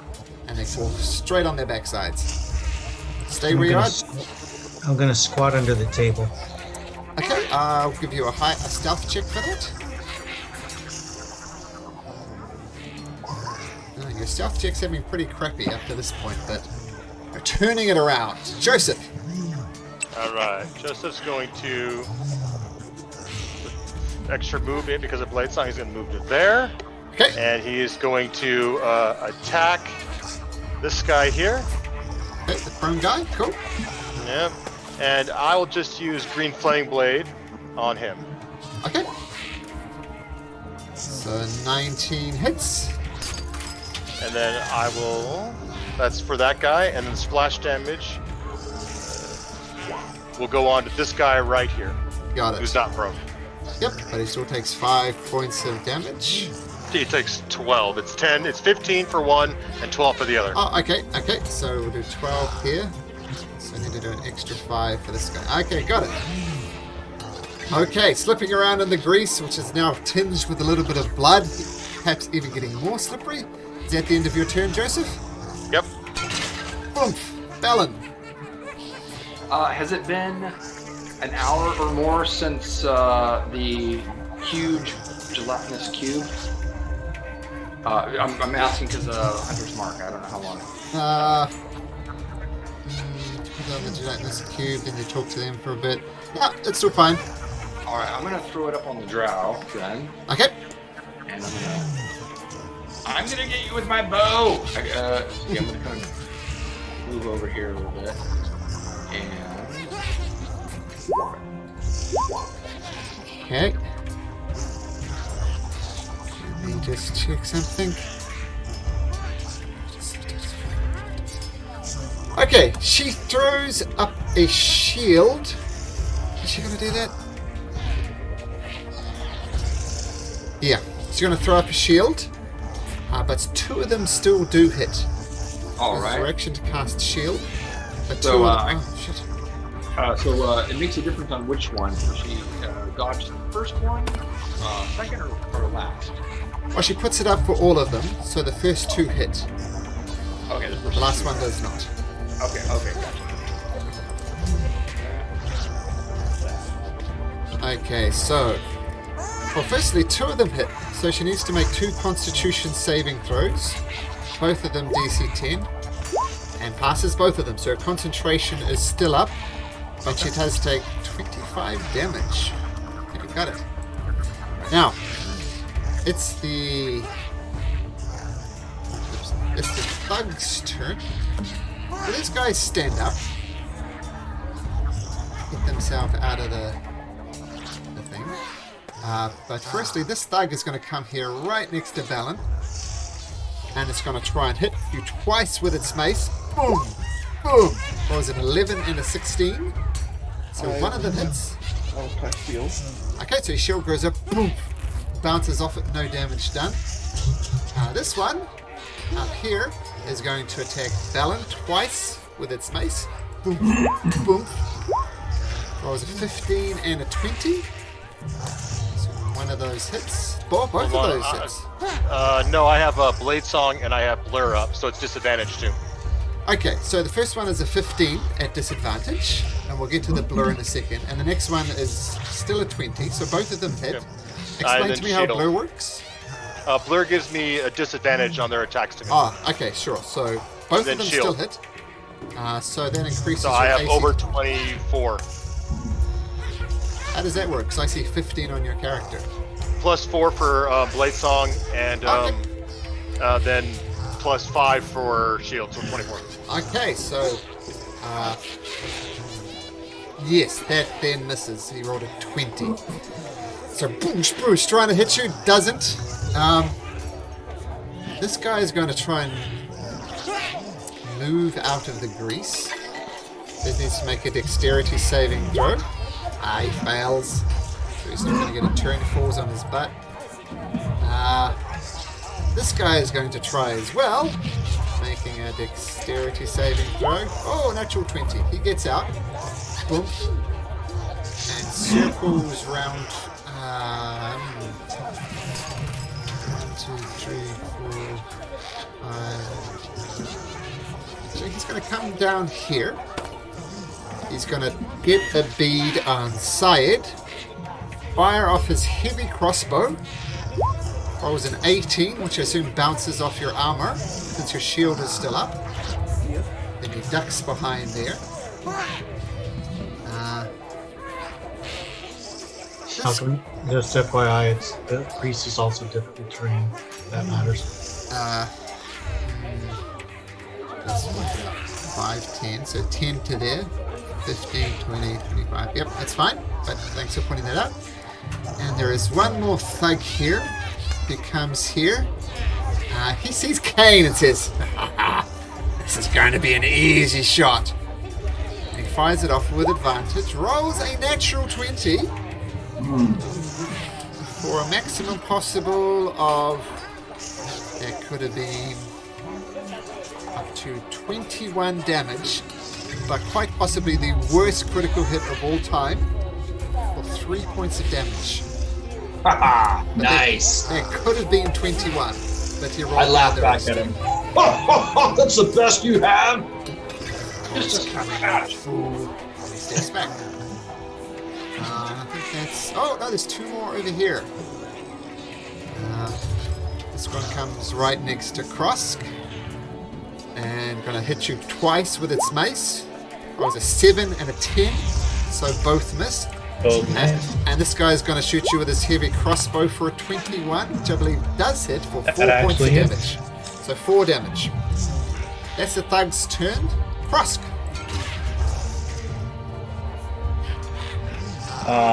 Just a second, because I think I made a mistake. I'm not actually at 4 hit points. I think you're at. Oh, there we go. There you go. So seeing that the left side is controlled, and there's something I haven't done before, and always felt like a waste, but I think now is the time to do it. Okay. I'm going to look at the druid and just like clap my hands and cast Hold Person at second level. I think you mean the drow, though, right? I think you said The drow, sorry. Yep, Yeah, sure. So hold drow. person. Choose humanoid, definitely humanoid.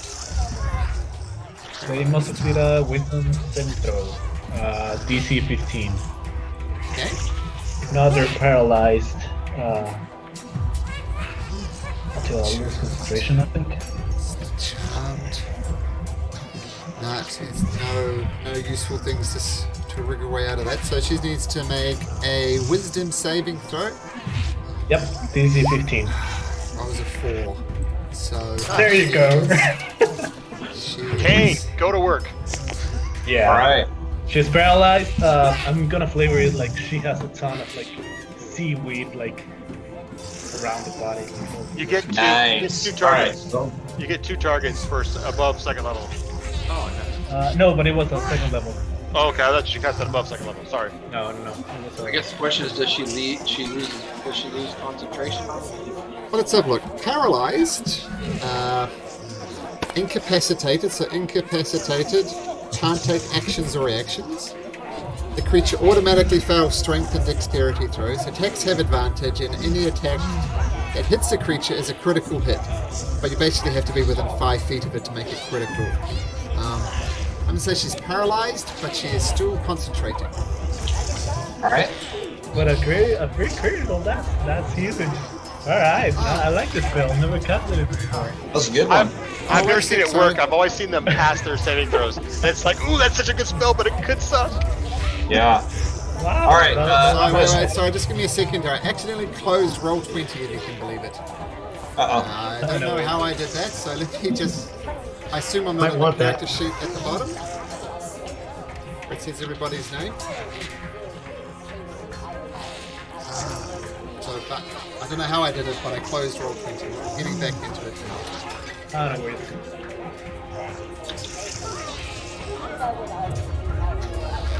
Okay. So...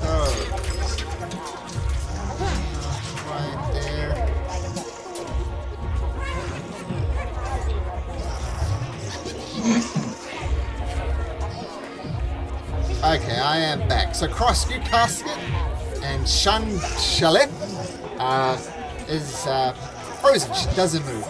And Kane, you're moving into attack? I am moving into attack. I'm going to swing with my Zero battle edge. axe. Yep, Yep, 0 edge. And you said okay. yep. 21 hits. So this is a critical hit. So first of all, roll damage. Okay. And then you can roll another d8. Yep, d8. Well, that was for Hunter's Mark. D8. Oh, Hunter's okay. Luck, yeah, sure. So d8 on top of this. So 9 plus 6, 15 points of damage. And I'll have her making a saving throw. Oh, can I do my yes, let's do that. Let's do Divine Smite on top of that as my bonus action. Okay. But it's not a bonus action. You just add it to your attack. You can do it every attack. Yeah, it's a free action. Yeah, it is a free action. So at second level, so that's a total of 6, 9, 15. Does the smite get double too for crit, or is the smite just straight? It does. And technically, And Hunter's Mark would get double too, right? yeah. The rule is Another- any dice that you roll gets doubled, but your Yeah. modifiers do not. Okay, so I need to roll another D6. And then another smite one too. You do your Yep. Hunter's Mark and your smite again. Yes, another d6. And then let's see, what's the best way to do Smite? Just click on the Smite again, or Might be a new high as I here. did it too, Just right? roll another So- d6. Oh, okay. 6, 12, 18, 21. 27 points of damage. Now, I did have her make a save, and she needed a DC. It's halved. It's at least 10 or halved. So it's 13, and she rolled a 17. So her concentration didn't fade, which is a good news for her. But she does take that full damage. Second attack. So that was Kate? my Yep. that was my first attack, right? Yeah, what else you got? Yeah, we're going, man. We're going for it. Another advantage. Yeah, hits. And it's a critical. So roll another d8. D8. So 16. And then my Hunter's Mark. And then I get the Hunter's Mark again because it's critical. I think it happens each time. Yeah. Oh, or twice. Well, the good news is that you are no longer a glowing target. That was my goal. Because Messed her up enough so I wasn't glowing. concentration does fade, and you are no longer glowing in an obvious target. Awesome. Okay, so with that, Shrek, he does fall. Yeah, and this disgusting creature. Remember, he had eyes and spiky arms, looking very spider-like, but goes down regardless. Syed, It is going to cast Shocking Grasp on this guy next to him. okay. That hits. For lightning. And he's going to back up into King's area. Yes, that's all of a sudden very relevant. You zap the guy, he shakes a bit, and as he's still continuing to shake, you take the opportunity to duck out of his range, not invoking an attack of opportunity. Now, the bugbears.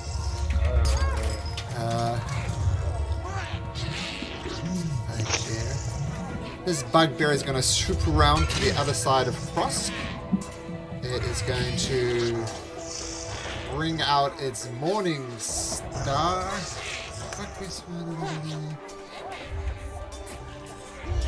Okay, so the bugbear starts waving around this massive Morning Star. Just whoosh, whoosh, whoosh, and he's whooshing too much, he's posing too much, and Cross dodges underneath it. No damage done. This bugbear is going to try and hit the very hard to hit Joseph with its Morning Star. Whoosh. Rolls a 21, which I believe is still not good enough. 24 for this round. Until my turn. Okay. This one's going to come and try the same thing. Throw his Morning Star. Rolls a 15. No damage done. The rest of these four guys, though, they're going to advance like this. And they're going to.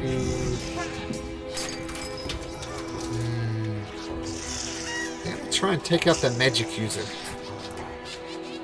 Oh, can they get there? 80 feet. Difficult terrain through the grease Through the and grease? the slip. There's a grease cube. Yep. So they're going to throw 4 javelins, all at Saeed. Because it's longer than 30 feet, these will be at disadvantage. But there are 4 of them coming your way. 1, 2, 3, 4. The best roll was a 19. But I believe your shield's still up? It should be. Oh, no, it's not. No, it's not. My bad. I will cast it again. Oh, okay. Yeah, because you just had your turn. So it goes down, and the best roll was a 19, which you can avoid. The 19 is the only one that hits. Oh, if it hits, then 6 points of piercing damage. Okay. And you're not concentrating on anything, so you're good. Ah, my beautiful drow. Doesn't get a turn. Snapper. Oh wait, did I do all the bugbears? No, I didn't do all the bugbears. There's 3 down here. One's going to come over to Krosk. 5, 10, Snapper. 15, 20, 25, 30. So you're at Snapper. I meant to say that. And this final one is going to throw his javelin at Syed. It was a 23, so 4 points of piercing damage, Syed. And the 2 bugbears around Snapper are both going to swing their morning stars. First one misses terribly. The second one hits with a natural 20. In fact, it was. I always roll with advantage just because it's easier for me. And those were 2 20s, so almost a double one. But regardless, you duck out of the way of the first one, Cross, but you leave yourself. Snapper, but you're completely open for the next one, and it smacks you good, and it smacks you hard for 29 points of damage. Oh gosh. Oh, 29! Wow. Oh, nice. Yeah, so Oh, yeah. 14 points of damage. That would have taken you down otherwise, right, Snapper? Yeah, would have. Yeah, so 14 points of damage. Well done. Well done for remembering the rules. But it's your reaction, so keep that in mind. Okay. It was your reaction. But now it's your turn. All right. So, rules question: can I disengage to go here, attack, and then disengage again, or no? Let's have a look. I think disengage lasts for the entire round, so all attacks of opportunity don't work against you, from what I remember. Let's have a look. Let's look at disengage. So disengage.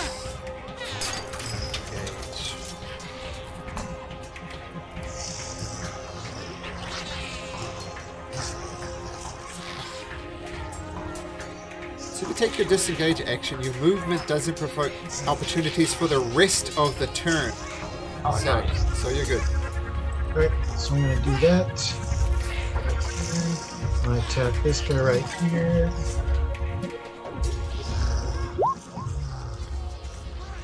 Uh, 10 for the bugbears does not hit. They're using a shield and they've got hide armor on. So 10 does not hit. So as your bonus action to disengage, that was your action and you dash over there. Okay, perfect. Okay, Joseph. Joseph's going to attack this guy here, regular, not with green flame blade, just attack straight. Okay. And so, where's my rapier? So Boosh comes out. So you're attacking which one? This guy here. Okay. He... yep, that hits. For 5 points of damage. Got it. And then he's going to attack the same guy again, second attack. Okay. The 20 hits. And 5 points of damage. Okay. Not great rolls there, but he's still standing. And then He's not dodging anymore. I'm he's gonna still move blurred. in. I can't walk past him, so I can't get to that square. Correct. You can try and Shoot. push him. No, that's Oh, my yeah, action's already that would done. be action. You would be action, yeah. Yeah. So I'll just move down one just to try and make myself a better target. And that's all I can do. Well, let me see if I have a bonus action spell. I do not. I'm good. Okay, so you move down a little bit. You're still Yeah, I moved blurred, down. right? Yeah, and I'm not moving out of anyone's threat range, so. Yeah, that's cool. And a blur is concentration? Yes, it is. Okay, so we'll just put one of those on. Oh, yes, please. Okay, so move down there, that's fine. Balin. All right. This is Joseph's favorite spell, but I'm not gonna mess with what No. you're doing there. Kill, man. This is a gnarly battle, dude. Go nuts. I'm thinking I think we can both have some fun here. Or you can put them over there for those guys, because there's a lot of stuff, man. Whatever you think is best. You Um, are the man. Well, I think the grease is gonna prevent those guys from, or make it hard for those guys to come in. So I'm thinking something like this. This here. Yeah. Okay, so you lock it in there. Yep. So that's got 4 of them in it, we'll say. Yeah. Okay, I just have to move it to a different layer. Just All so right, it's and easy. then I'll. Yep, so that's your action. Yep, and then I'll use my bonus action to put the hunter's mark on this guy right in front of me. Got it. So he is hunter's marked. And And- do you stay where you are? You know what? I'm gonna take one possible hit and back up. Okay, so as you're leaving, turning your back to the bugbear swings its morning star. What was an 18? It hits. Yeah, that does hit. Yeah, 13 points of damage. Oh man, remind me not to do that again. Wow. I gotta say, you guys are in a little bit of trouble. Yeah. Okay, so Thug's turn. Let's start with this one next to Krosk. It's going to do 2 melee attacks against you with its mace. Okay. Rolls a 9 and a 15. Both miss. Both miss. That's that Thug. This Thug is going to fire its heavy crossbow at you, Krosk. Rolls a 19, which hits for 5 points of damage. Yep. Knocks into you. Now these creatures, they don't see the spike growth, right? It's only when they move. If they're in the area when it's cast, they do, or they know it's there. But if they're like not in the room, like maybe this guy over here behind the wall, he may not know it's there if he didn't see it. Okay, let's have a look.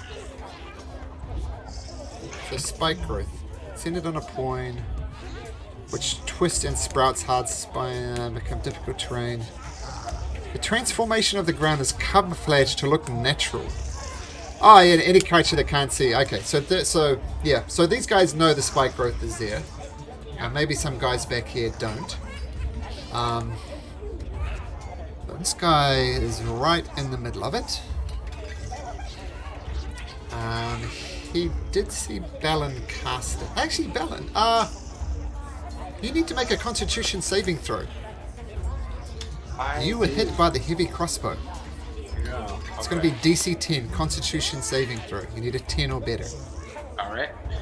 I might use luck for this. But, so let's Well, see just what- roll it first, and if it goes badly, you can use your luck. All right. So it might go well. It goes well. So you maintain concentration. But this Thug, he saw you cast it. He's going to fire his heavy crossbow at you. Rolls a 10, so that's not going to hit. This Thug is going to do the same thing, aiming for Balin. Heavy crossbow. Rolls a 15, which misses. Just me. Okay, this one... Well, this guy's going to try and stand up again. He's going to roll a dex. And he rolls a 12, which I don't think is good enough, so his turn's wasted. This guy is standing up in the grease, but he's not moving. He's going to try his darndest to hit Joseph with his mace twice. Was it 20 and a 19? Disadvantage, sorry. It's 20 and 19 still. 20 and 19 at disadvantage. All right. 20 hits, but I do have a shield. Okay, so you spend a spell slot and they both bounce off harmlessly. Okay, that shield is paying off. And I have one more thug attack to do. This guy's going to move around here. Now, he doesn't know that Balin cast the spell, so he's not going to pick on Balin. But he is going to pick on Syed. And he rolls a 9, so misses regardless. And he ducks back about behind the corner here. And that is all the thugs go. Yes, it is. Frosk!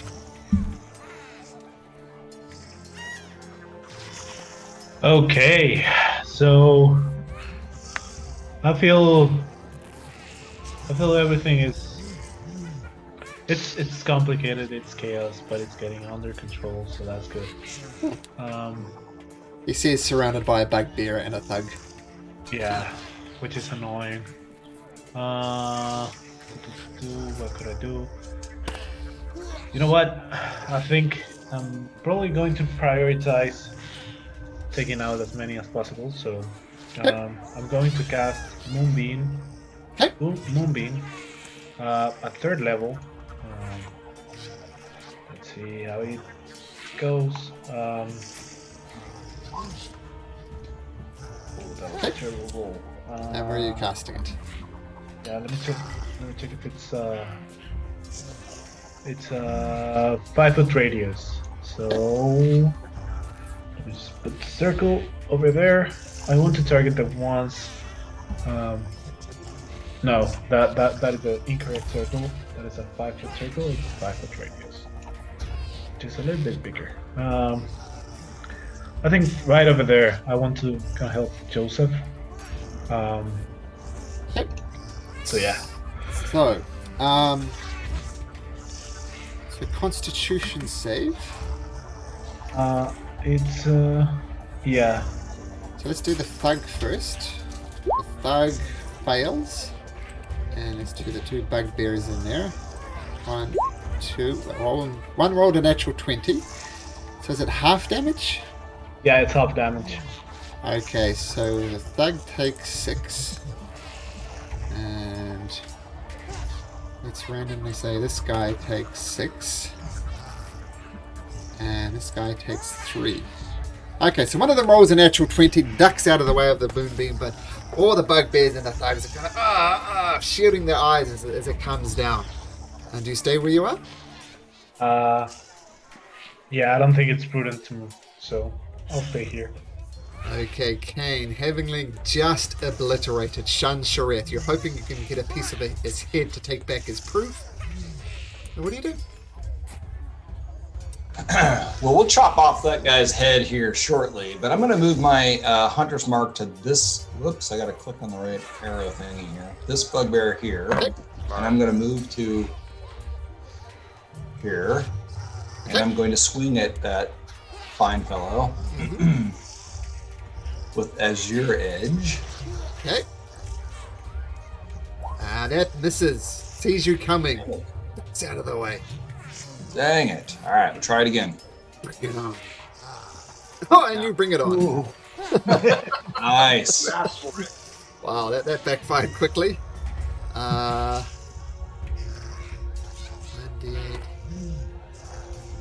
You can double the hunter's mark, or roll again. So 10, 23, 27. Oh, and the thing had exactly 27 hit points, so down it goes.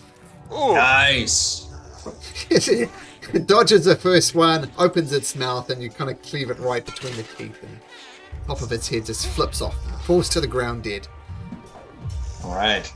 Let's see. I still have movement. I'm going to try to get myself closer to this fellow, so maybe you won't go after Cross. Okay. Syed.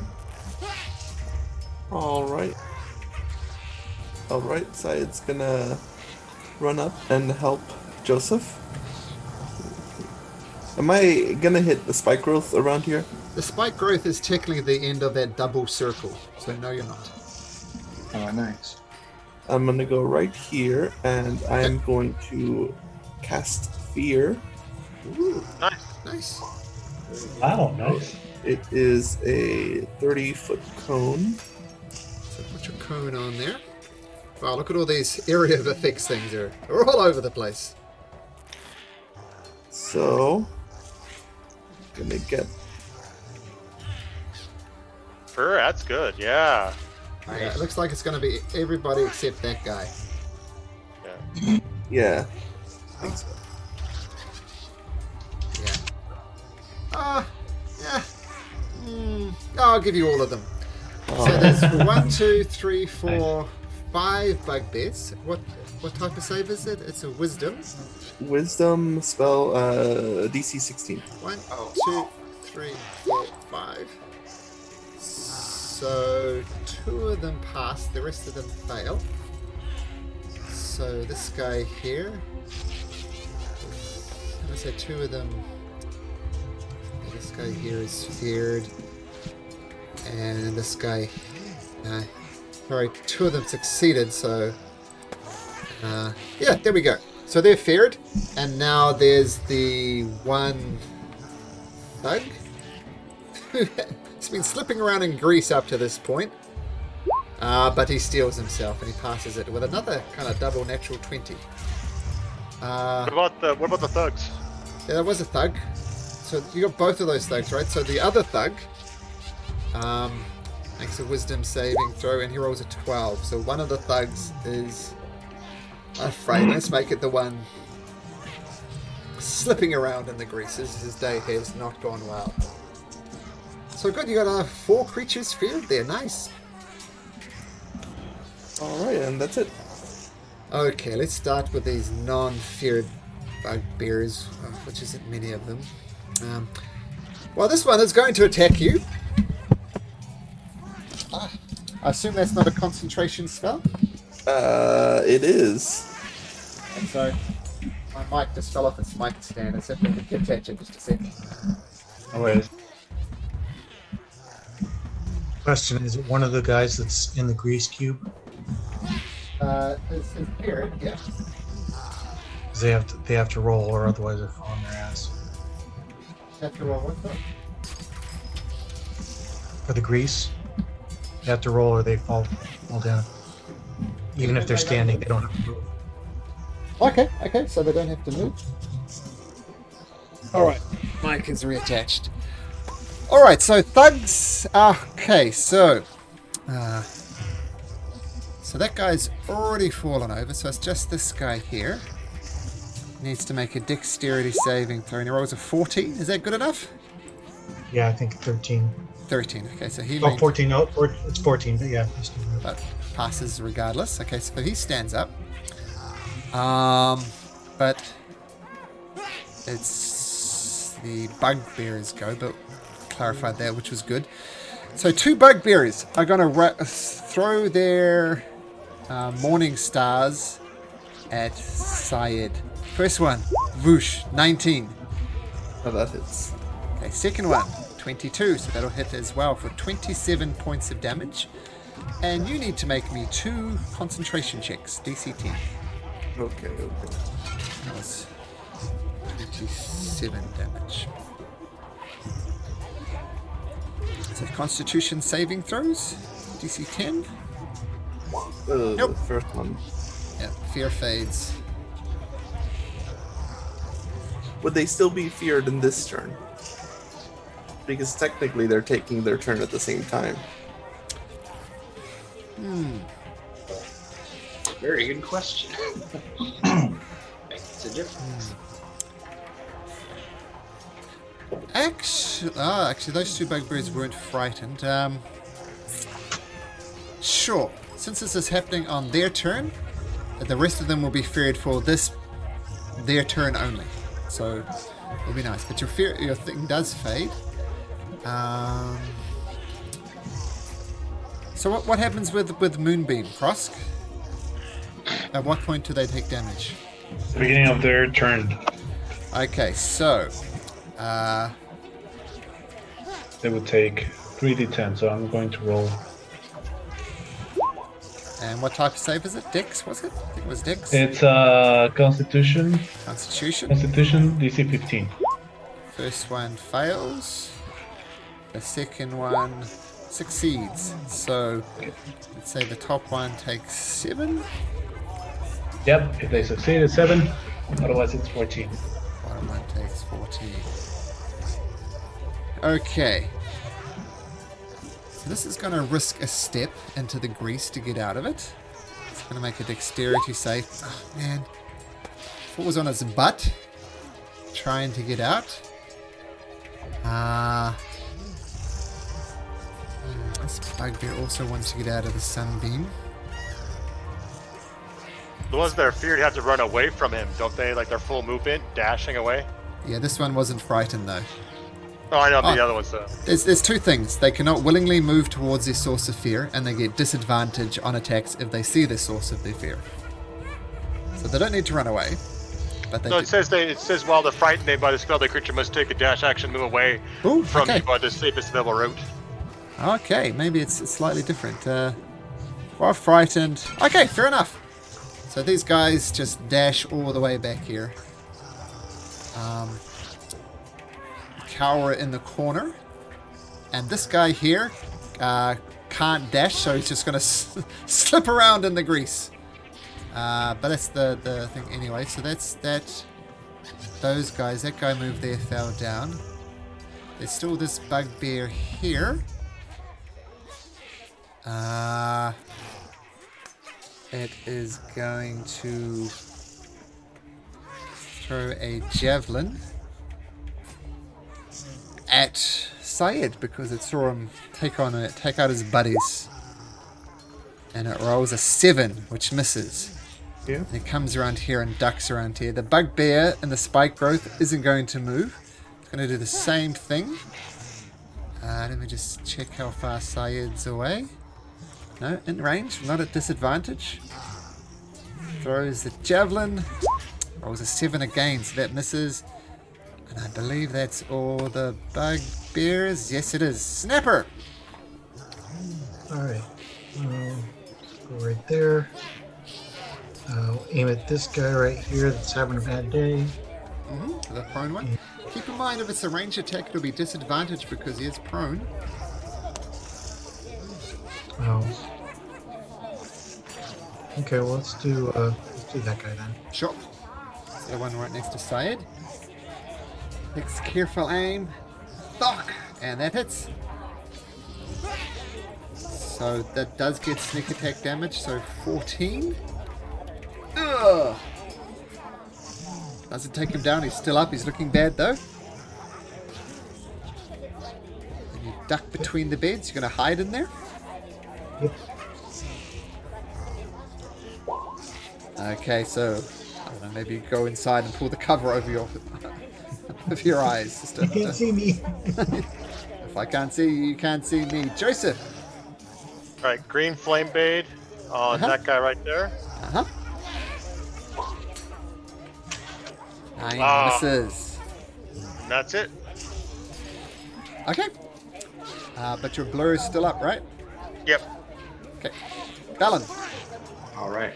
I thought Blade Singer's got 2 attacks at 6 levels. That's not the case? Cantrip is an action just to do the cantrip. I was hoping to get the splash damage to hit a guy behind because I've been wailing on these guys. So I was hoping to kill this guy and then get damage on one of those. Oh, gotcha. Okay. Yeah, but when you roll what did you roll on the dice? 2 on the dice. Yeah. Not Is good. it, what is this? It's a barrel. Oh, it's a barrel. Okay. Yep. Okay. I'd like to try to get a little bit of cover too, if I could. I'm gonna. Sure. Well, I'll attack. I'm gonna attack the bugbear that has the hunter's mark on it Okay. first. Oh, yeah. 2 hits. Okay. Let's do this. Oh, 10. Yeah, and the other one? that's better. So Hunter's Mark gets doubled, yeah, and... Oh, that's lots. That's too much. Ugh, goes down. All right, and then I'm gonna try to get a little bit of cover behind this barrel here. Okay. I'm going to say ranged attacks coming from this side. You're going to have a +2 to your AC. It's like a half cover. All right. So +2 to your AC. Alright, the thug's turn. one of the thugs is in the moonbeam. He needs to make a Constitution saving throw, I believe it was. It was a 19, so that will pass. Yep. But he still takes But 9 takes points of 9 damage. And he's going to try and get up. And he rolls a 4, so he's slipping around. He's no longer frightened, though. That did fade last turn. So that's that thug there in the moonbeam. This one here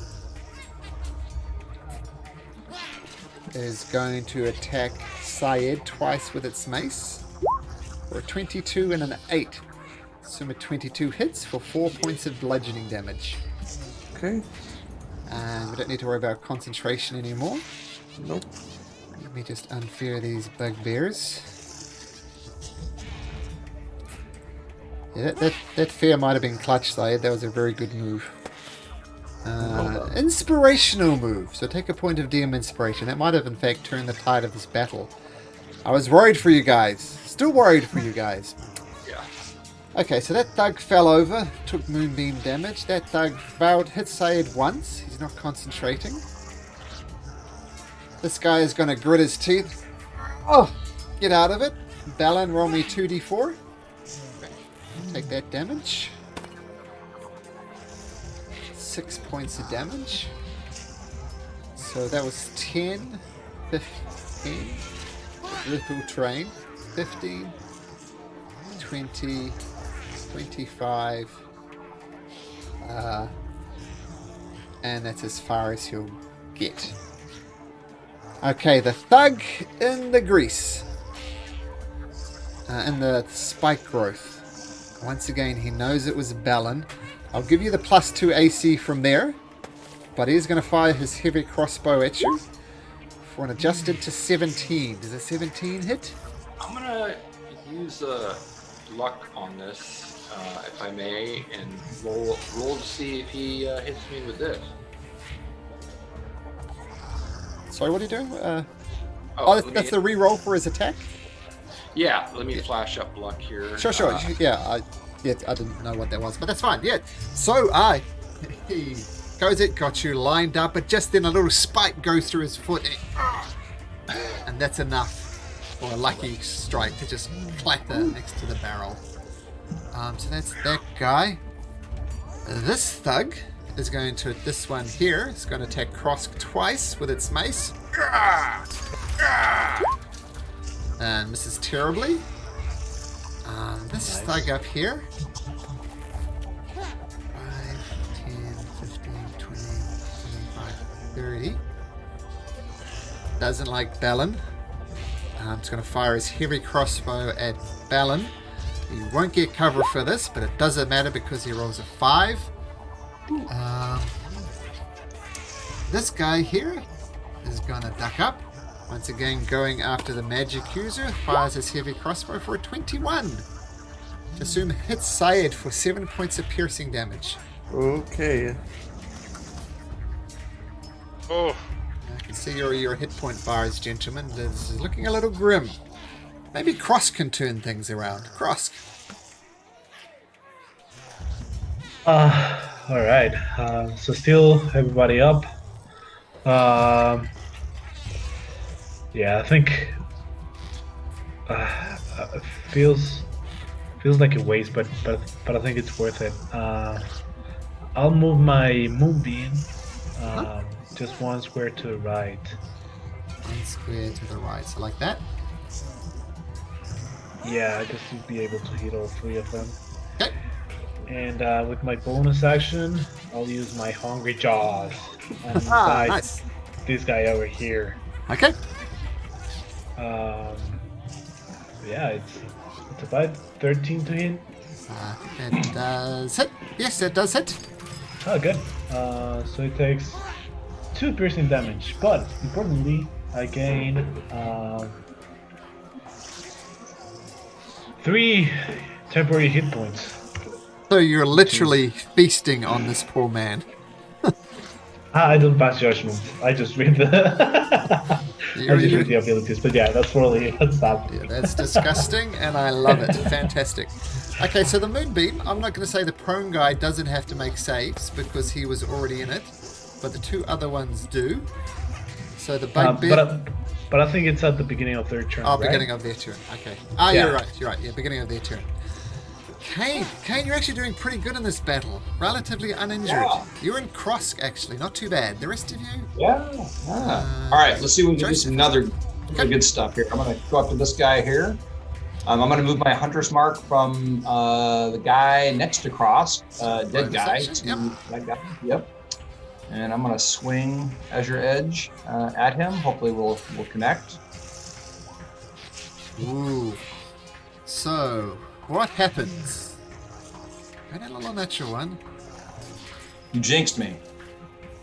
Okay, Oh, you're getting far too confident and you swing and the thug just sways out of the way and you overbalance with this axe. Make me an acrobatics check. So dexterity / acrobatics. Dexterity. That's 15. So you just click on acrobatics in your sheet would be the easiest way to do this. Yeah, unfortunately you swing too hard. Land on your butt. You can of course use half your movement to stand up, so it's not so bad. Do you stand up? I do.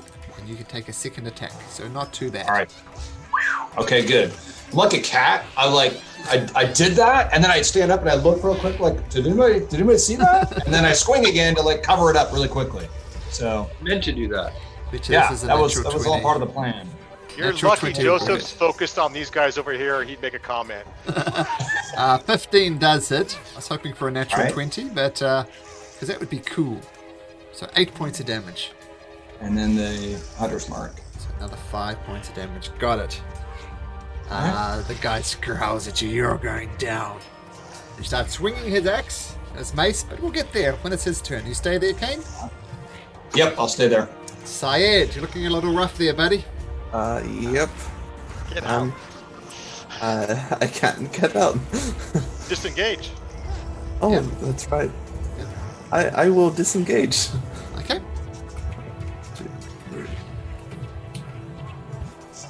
And I'm just gonna. Stand on the dead body. Yeah, that's it. I'm gonna stand on the dead body, and I am going to pat Balin's bow with magic weapon, Oh, nice. Is that a bonus action? Oh, it is a bonus action, so you're fine. and it's abjuration, so I get some temp HP. Nice. And Alan, just take track of that. Your +1 bow. All right. Okay, nice. And is that concentration? It is. Yep. Mind you, if you take another hit, you're probably going down anyway, but we'll put it Yep. there. Okay, so that's Syed getting out of danger. Unfortunately, that means your pal Joseph. What's your functional AC now, Joseph? It's still 24 until my turn. 24. And why do I even bother? Because the disadvantage with the Disadvantage, blur. Yeah, they both miss. These guys come charging back in. 1, 2, 3, 4, 5, 6. Jumps on the bed. These two come charging back again. And who frightened them? See, these guys don't have an unlimited supply of javelins, so I'm going to say that these guys here, this is going to be their last possible javelin attack. Oh, and just to get it like down now, the bugbear that started the turn in the moonbeam takes the. Okay, sure, let's do that. Yeah, just in case he dies, and you don't need to. And he rolls a 20, additional so turns. it takes 9 points no- of damage. Yeah. He doesn't die. Which is good. But he missed Joseph regardless. And 3 javelins at disadvantage at the magic user. +2 for the barrel. Sure, +2. So disadvantage and +2. First one, 7. Second one, 16. Down to 14. I will use shield. So it was a 14 to hit. So 14 hits you, right? Yes, but with shield. So it's now 19 your AC. Yep. And the last one rolls a 14. So the 3 javelins miss. So that's 3 bugbears. That's those 2 bugbears. That bugbear is dead. There's just 1 in here. He's going to tough it out and try and get out of the spike growth. So Balin, roll me 4d4. All right. With pleasure. It's 11 points of damage. Ouch. And so that was 20 feet of movement. It's got another 10. He can't quite make it. He will go here and fire his javelin at Krosk for a 16. That misses. Misses. Okay, so I think that's all the there's one more bugbear here. 5, 10, 15, 20. And he's going to use his last javelin. He's going to throw it at Joseph. It's going to miss. There's no way. Or was it 20? 24 to my turn. Yeah, with disadvantage. disadvantage. Yeah, that was with disadvantage. And he grumbles and comes back over here. Snapper. All right, this guy right here. 13 against the thug hits. 12 damage. Okay. Gets him right in the eye and blood starts trickling out, but he's still standing. And you sneak back behind there. And technically that was at advantage because you're hiding, but regardless, it's 13 and a 17 both hit, so you're good. Joseph. I'm reading Moonblade, so hold on a second. Or Moonbeam, hold on a second. Okay. Because I don't want to get screwed up too much. Where is it at? Oh, person. Where's your Moonbeam go? It's this purple circle right here. Yeah. No, but I'm reading what it does real quick, just so I know. Oh, I wouldn't recommend entering there. Yeah, okay. I can't even enter. I have to, if I enter, it's only if I enter. It's not if I just walk through it. Okay. All right. I think it's also the first time you enter through it, so. Okay. Well, I'm gonna attack this guy twice. Okay.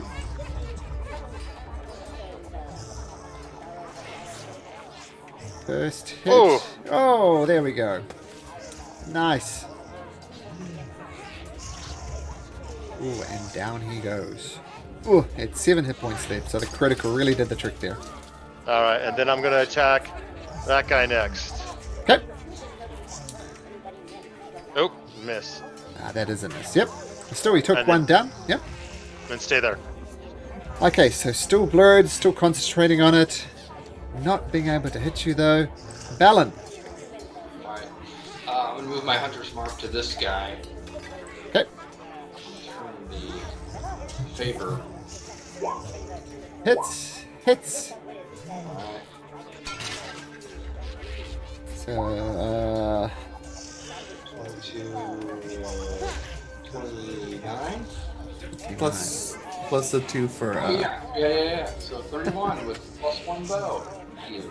ooh, so close. Almost full down. Both arrows. Thok. Very much like what's the game from Lord of the Rings who got shot with all the arrows? Boromir. Like Boromir, yeah. he takes the arrows and he keeps on going. But if he takes one more arrow, not looking good. Do you stay where you are, Balin? I do. I'll just stay there in my own. I really wish I had a magic user now, because you 3 guys, and Yeah. you're just Oh, asking you had for it. one. I had one, but a lightning bolt from here, even better, from over here would just be perfect. But unfortunately, I do not. Okay, the thugs. He would take the moonbeam. Oh, sorry. Yep. This one over here. Okay. So DC 15. Oops. Constitution. Constitution. He rolls a natural 20, Oh, so he takes he 8 just points takes of half. damage. But that is enough to kill him. Oh, He had a finally. He had a bad day. He had a terrible Oh. day, so he starts frying in there. But that's the only ones in there, so now the rest of the thugs can go. This guy is going to stay there, seeing what happened to his friends who's moved. And is going to fire at... what are you concentrating on, Balin? Sorry, Syed? Magic weapon. Magic weapon. Okay. Heavy crossbow coming your way. Misses. So this guy misses with his heavy crossbow. This guy here is going to swing his mace twice at Krosk. Natural 20 and a 10. But only 5 points of damage. He has a terrible roll. But you do need to make me a Constitution saving throw, Krosk. DC 10. Sure. Oh no! So your concentration fades. Boom. And the moonbeam And the beam disappears. goes away. That Finally. sounds like the name of a hippie child. Moonbeam. Okay, finally. That's a concentration of somebody. So he hits, the thug hits you. This thug is still alive. Who did all the damage to him? It was Balin, wasn't it? He comes over to you but goes around, not invoking attack of opportunities from other people. And he's just bloodied and he's terrible and he's got a rage in his eyes. He's I'm gonna finish you. That was a 20 and a 16. I'm gonna roll. I'm gonna have him roll one re-roll. Was it an? I don't know if I get to choose, but actually, let me see. What does it say? It says. Okay, so I think I get to. Yeah, after I see the roll. So yeah, I'm gonna have him re-roll the 20. Okay, you can roll for it. So it's a 13 plus 4 is 17. Yeah, they still both hit me then. Dang it. Okay, so you take 12 points of bludgeoning damage. And you can make me a Constitution saving throw DC 10. Oh man, I'm hanging on by a thread here. Okay, Constitution. Oh, you're fine. So spike growth maintains. And the thug was quite happy with that result. So Yeah. you got 1 luck point left? I have 0 left. 0. Okay, good to know. That guy, he moved there. This guy is gonna duck out from behind here. Fire his heavy crossbow. Let's see if we can take him out at Balin. Boom! Rolls a 4. Ducks back down here. This guy, that guy move? I don't think he did. So he's gonna come up here. Gonna do the impossible and try and hit Joseph. Twice at his mace with disadvantage. Nope. That guy went, that guy went, that guy went. That's the thug's turn. Krosk. Okay, so I'm starting to think that I need to save my spells for healing. Okay. But I don't know if it's worth it to use it right now. Let me think about it. Well, you look up in this corner, and I gotta tell you, the total hit points in that corner is 20. These 3 people here, the total hit points between them is 20. Huh. That's very low. That's almost like first level. Yeah, okay, so I'm gonna start with the small ones. So I'm gonna throw a healing word towards Balin. Sure. So that's your bonus action. That is my bonus action. So roll for the healing word. Yep. It's not much, but you're concentrating on the spike growth. 6. Yeah. There's now and 26 hit points in that corner. that's good. And with my action, I'm going to hit this guy with my shillelagh. Okay. Get him, man. Get him.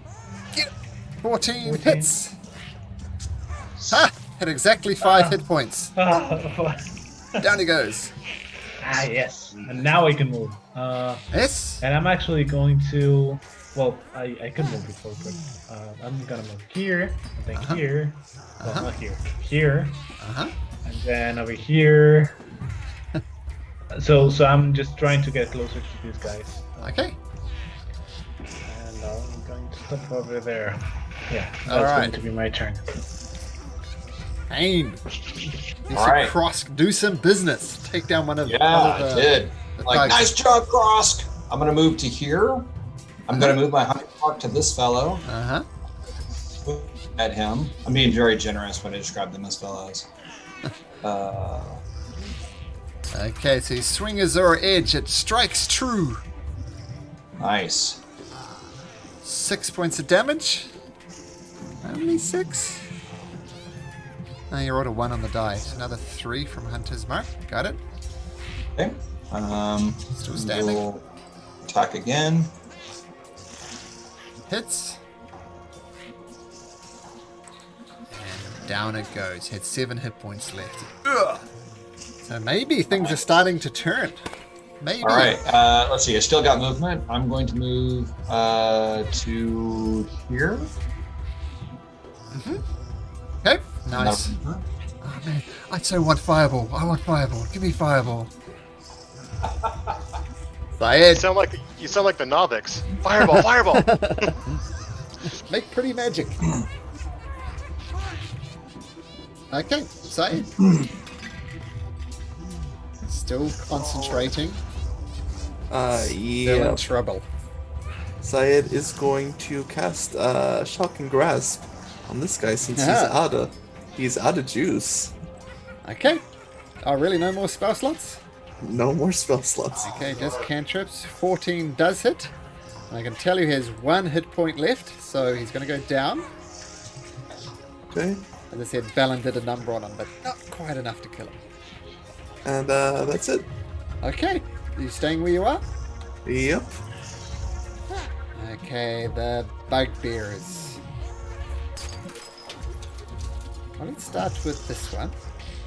It's tired of not hitting you, Joseph, so you can have an attack of opportunity if you like. I can't because I cast shield. Oh, okay. In that case, it's going to run over here. Jump. Yeah. I'm going to have him jump up on the Baron just for fun. I'm going to have him make an athletics check to do that. Yep, no problem. He gets up there and he looks down upon Balin. He says, "This time I've got you in my sights." And he swings his mighty morning star. Oh, was it 21?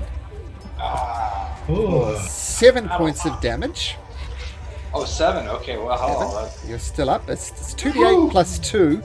He rolled a 1 and a 4 on the dice, so you do need to make me a concentration check. DC 10. right. Ah, man, that spike growth just won't go down.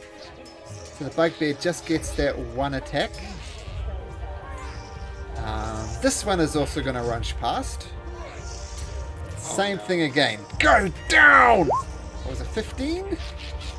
That just misses. All right.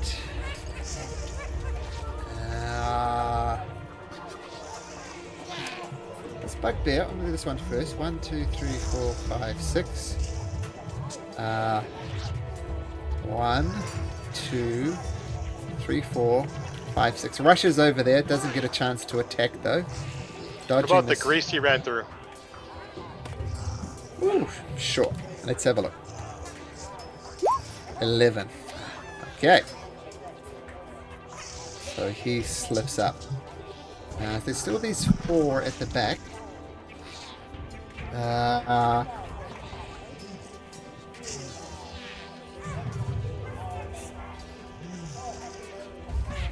I'm just gonna, let's have a look.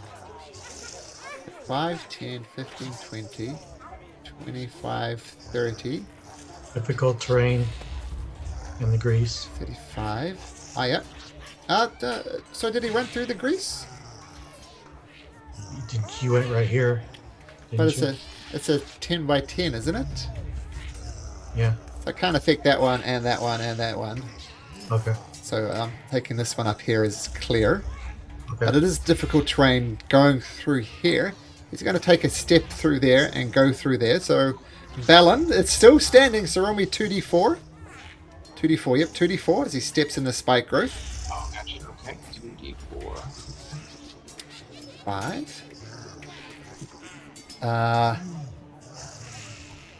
And these guys are going to swarm around Joseph. So, still at disadvantage. First one, 6. Second one, 19? 24. 24. Okay, no good. There is this one here. It's there before. Sorry, didn't think of this one here, who's still in the grease. Still prone. The other one. He does manage to get out of it. So he steps out of the grease. Stands up. But the one on the prone is going to try and attack you, Joseph. With its Morning Star. Misses.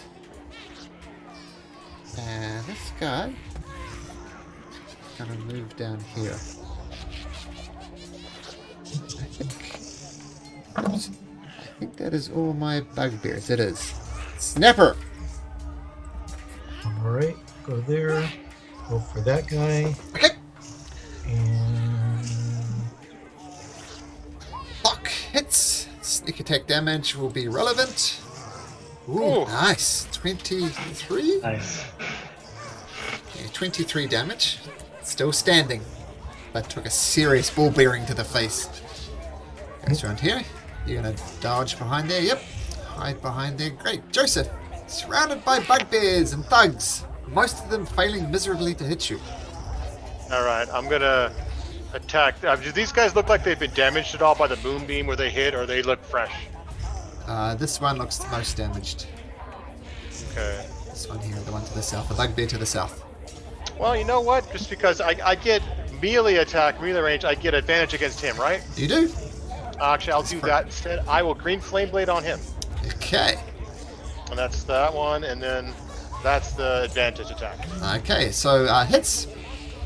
That's that one, and then the green splash damage. So the guy I hit takes 5, this guy here takes 11. Okay. Turns out being hit by that particular green flame blade was a good thing, so it took less damage. But, okay, both of them are still standing, but the green flame boosh, boosh, jumps between them. A lot of damage done.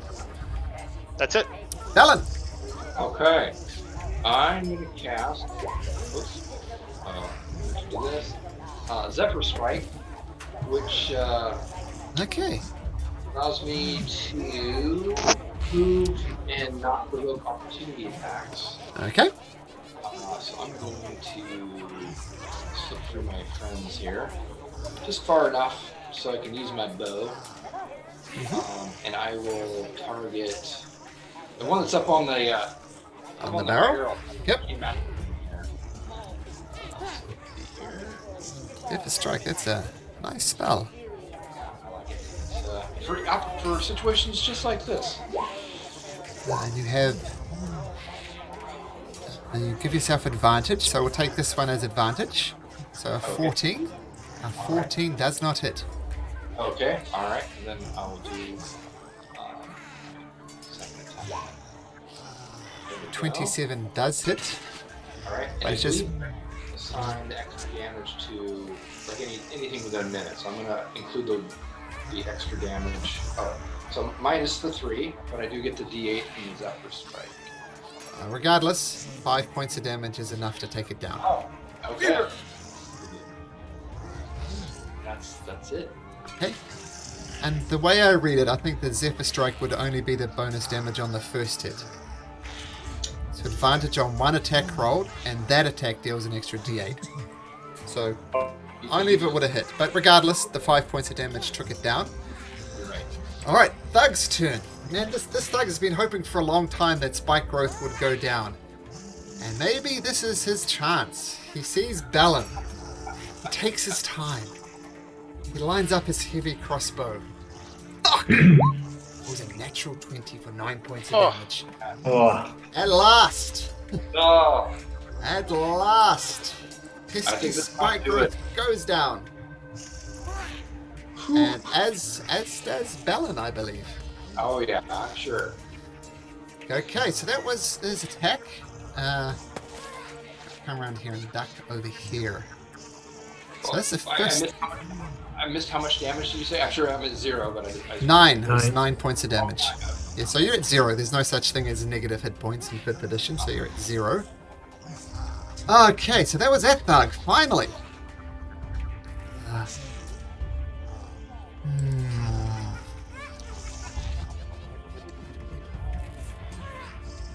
This thug is going to risk an attack of opportunity from Joseph. I'm going to give it to him. Okay. 11 hits. Damn it. Oh, yes. It does nice. hit. Yep. These guys are just wearing simple leather armor. But he keeps going. Damn it. Ugh. And he's going to jump over this barrel. Try and get in with Syed. Going to give him a dexterity athletics check. Yep, good enough. So he jumps up on the barrel and says, "You're mine, magic user. Smash, smash!" Oh, rolls a 12 and a 13. They Man, both miss. that was going to be cool, but it wasn't cool. So that's that guy. This thug is dead. This guy over here. It doesn't... sees... Yeah, it's going to go for Syed again. This time rolling a 6. It's going to duck back down there. So 12, 13 and a 6. That's pretty lucky there, Syed. Yep. And there's one thug here, though. Right next to you. Is that the one that... Oh, sorry, it did. It did. You're right. You're right. I apologize. Yep, that's the thug's turn. Krosk. Okay, so Balin is down, right? Yep. His concentration is gone, and he is bleeding out. Yep. I'm gonna throw a small healing word onto him. Okay. Just to wake him up. So you are prone, but you're not dying. Come back to the fray. 5 hit points. Okay, so bonus action done.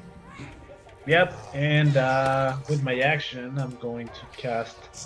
Of these 3, which one looks the bloodiest? This one.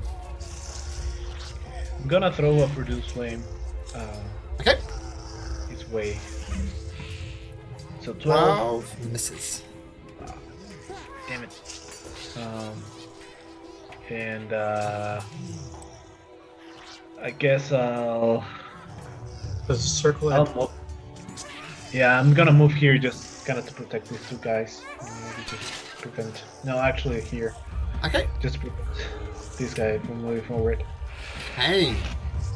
Kane's doing pretty well in this combat, actually. What you got, Kane? Yeah. Okay, Balin stabilized. Yeah. All right, I will take out this guy or try. So I want to move my hunter's mark to him. Look at all these dead bodies with all these hunters' marks over them. Yeah. Oh, my goodness. Let's keep that going. All right. Alright. So we are swinging away here. So the Azure Edge comes and connects true. So 11 and 4, so 15. Still up. Okay, we'll hit him again. Hits again. Even without the hunter's mark, it goes down. It's 7 hit points left. Nice. All right. Let's see here. How come I can't see? I can't see the hit point bar for Balin and Syed. It's up in the dark. That's why, yeah. Oh, got it. You guys are all looking bad. All right, I'm I'll tell gonna you what, I'll reveal that area up there, so you should be able to see it. So just give me a sec. Yeah. All right, they're not looking good. Let's see. I will. They were looking worse than I thought. Yeah. Move forward. Yeah. Sorry, didn't mean to reveal that. Now it's like, oh my god, this is really dire. All right, I was thinking about moving between you guys, but I think in reality what I'll do is I'm gonna try to move here to try to keep these guys from going after them. Okay. So, yep, that was your 2 attacks and your movement. Great. Syed. Alright, Syed is going to pat the guy that tried to do that cool stuff with a shotgun grasp. Okay. 23 hits. For 9 lightning damage. Hey, feel free to run away. We'll do exactly that. The guy is still standing though, even with that excellent damage. So And that's it. shakes again, and you use the opportunity while he's shaking to move. bugbears. This is a yep. Oops. So that guy is going to attack Kane. He hasn't been attacked much. Is he going to attack Kane? One of his only options. Yes, he is going to attack Kane. Oh, was it 22? Oh, But only 6 points of damage. all right. Or a double 2 on 2d8, so that wasn't great. So this is one Morning Star attack. This guy is going to... What's he? 5? 15? Oh, coward! Coward! I yell as he runs. 15, 25. Can't quite get to Cross, which is what he wanted, but he'll take a cane instead. That misses Cane.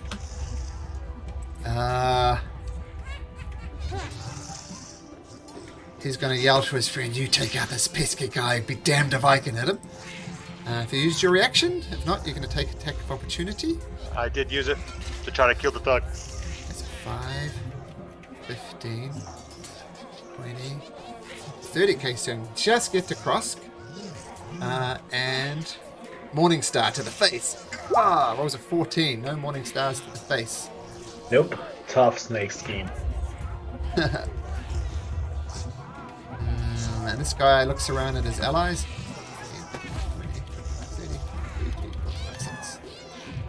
Oh, what the hell is he doing? That's a dead end. I don't see it on my map. So was there 5, 10, 15, 20, 25, 30. Okay. He runs away. The tide has turned. That guy did that. This guy is going to try and attack from his prone position with his Morning Star on the one that can't be hit. And fails. Snapper. Okay, which of these three looks the worse for wear? This one. One to That the one? left of Kane. Right, so let's do that one. I'll do this first.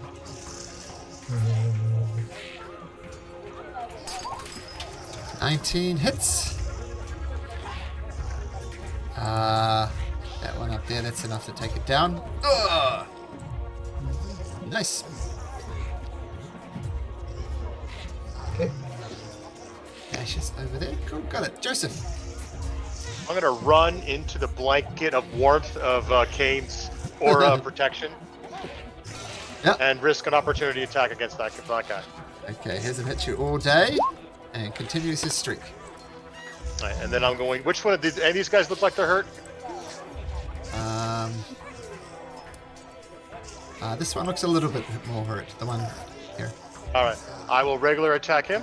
Okay. 24 hits. Nice. 8 points of damage. He groans, but he takes the hit. Then I'll do it again. That one misses. Sees it coming, dodges out the way. That's it for me. Balin!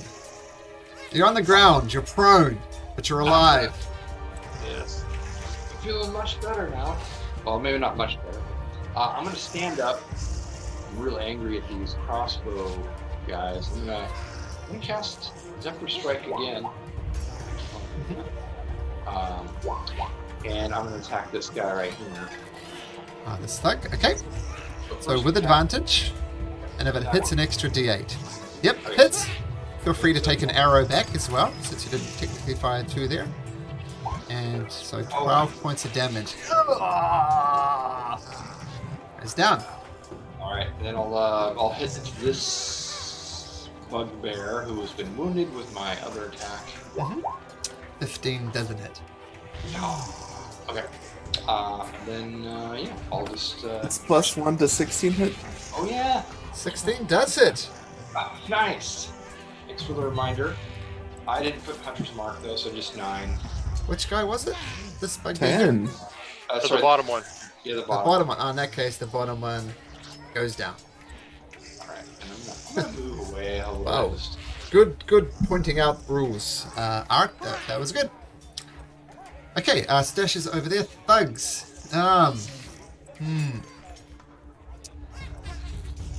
this guy.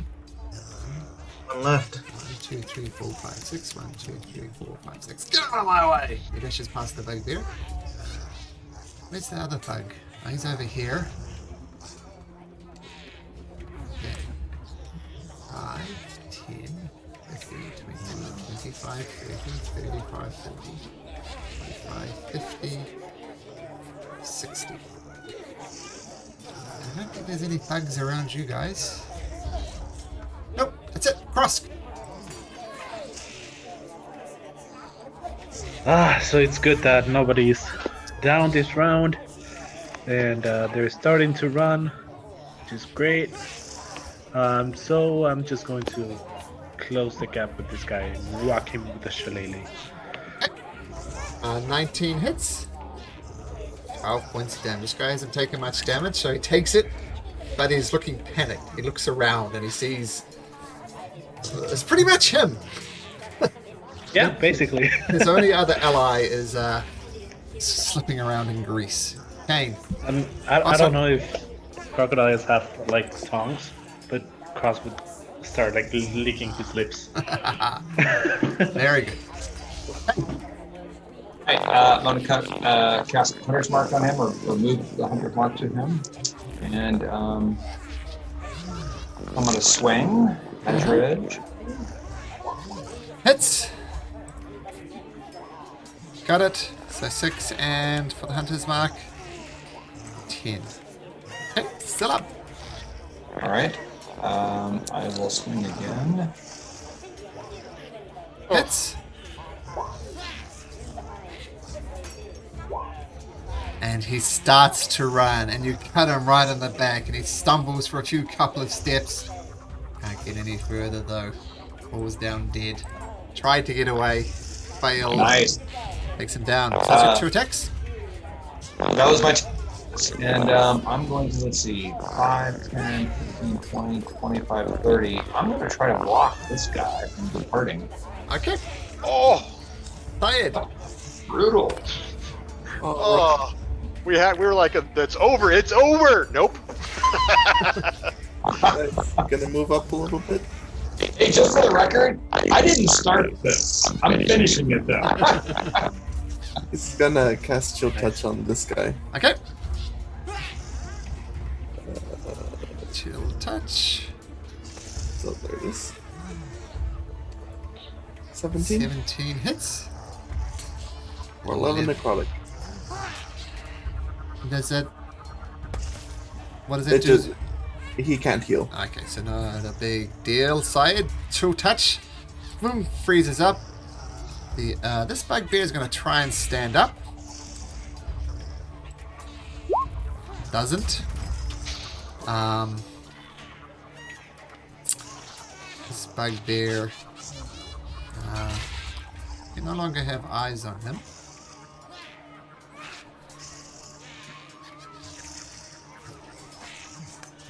Okay, snapper. Alright.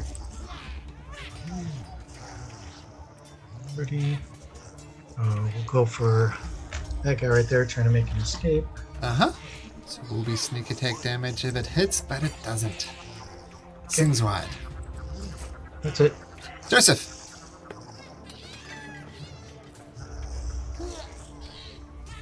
It'll run to there. Uh-huh. Cut off movement. Uh-huh. And he's going to stab. Not that guy. That guy first, actually, because disadvantage. Okay. Or advantage, because he's got prone. Yep, so advantage on this guy. Sure. Oh. Oh, there you go. So 13 damage. Still up. Alright. Oh, And then wow. I'm going to stab this guy and see what I get. Oh, first roll, sorry. Oh! A shame. That's hilarious. Yeah. Alright, that's it. Okay. This guy is also having an equally bad day. The grease has been very effective, by the way, so well done. Who was it? That was Snapper, I believe. Balin. All right, I'm gonna move my hunter's mark to this side. Uh-huh. It's like take my time. Watch it play. It'll really take my time. We'll see if the dice cooperate. Taking careful aim. It hits, and it hits. All right. Oh. 12, 24, 30. Ugh. It's enough to take him down. All right. Say where you are. Oh, let's see. There's only one guy left. I'll This just brown guy. move up. I'll just move up here. Okay, you don't have eyes on the thug who disappeared around the corner. Okay, Krusk. One guy prone on the ground left. Yeah. I think I have enough movement to You do? move right next to him and just shillelagh to the head. With advantage, hits. 10 points of damage. You bring down your shillelagh. And as you've effectively dealt the final blow for this rather long battle, how do you want to do it? I don't know. I think I just want to like do a quick bunk to the chest area. Mm-hmm. Just like full two-handed swing, and yeah. So you pretty much raise your shillelagh and cave in his chest. Just, down he goes. So well done. So I tell everyone like, awesome, you guys played it. I didn't know we were gonna make it. Yeah. That was Joseph, touching. Joseph, untouched, kind of just dusts a little dust off him and says, "That went rather well." Yes, you're proving I'm gonna very... go over and do the honors of slicing off Jared's head. Okay, you have his head. Rather disgusting head with all his extra eyes. But you do have it. I was a little worried. That was a tough battle. I love tough battles. It Yeah. wasn't a curb stomp. That was awesome. Yep. That was great. That was a lot of fun. I thought that just taking that guy at the beginning was going to be enough, but it definitely wasn't. So that was fun. Yeah. That was awesome. I love when it's good like that, because when we curb stomp, it's fun. But when you have it's down to the wire and people are going down. Ooh. Yeah. That's pretty good. I don't know if you noticed, but I was showing no mercy either. Yeah. Yeah. Well, you kept running from me. I'm like in there, like my huge defense, and everyone's like, "I'm gonna run past you." It's like there's my guys. My whole guy's shtick is worthless. Okay, so well done. But one person went down, I believe. Oh, it's two people. It was Balin and Syed, I think. No, Syed was always up. Yeah, I Someone think else went down, Phelan. though. It Was it just Balin? Phelan. Yeah, Okay, well, the other guys went I think close. Sayed and Snapper were like super close, but they didn't. Luckily, yeah. I just had one more healing word left, so yeah. All right, so well done. It's also over here. So you've got the head of the two creatures that you were asked to do. Now I know someone might have to go. If somebody has to go, do you want to just whisper me so there's no guilt and we can end it here? But I'm happy to continue on for a little bit. So if you do need to go, send me a whisper because it is 11 o'clock. Otherwise, we can carry on and kind of finish off this level. I think I might have to go. All right. Yeah, just because I'm on Eastern time, so it's kind of like 2 a.m. here. Sure. Oh, yeah. Yeah. Okay, we'll end it up here. yeah. But I tell you what, the rest of this level, I assume you're going to go back to the other drow and hand them in those two things. But we'll play that out Sure. next week, and that'll pretty much be that level.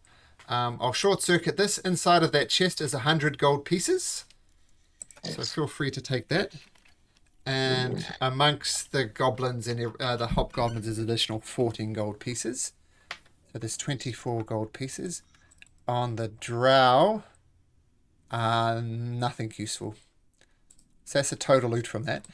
But I was going to say, since you're so damn close to finishing this level, feel free to advance your characters up.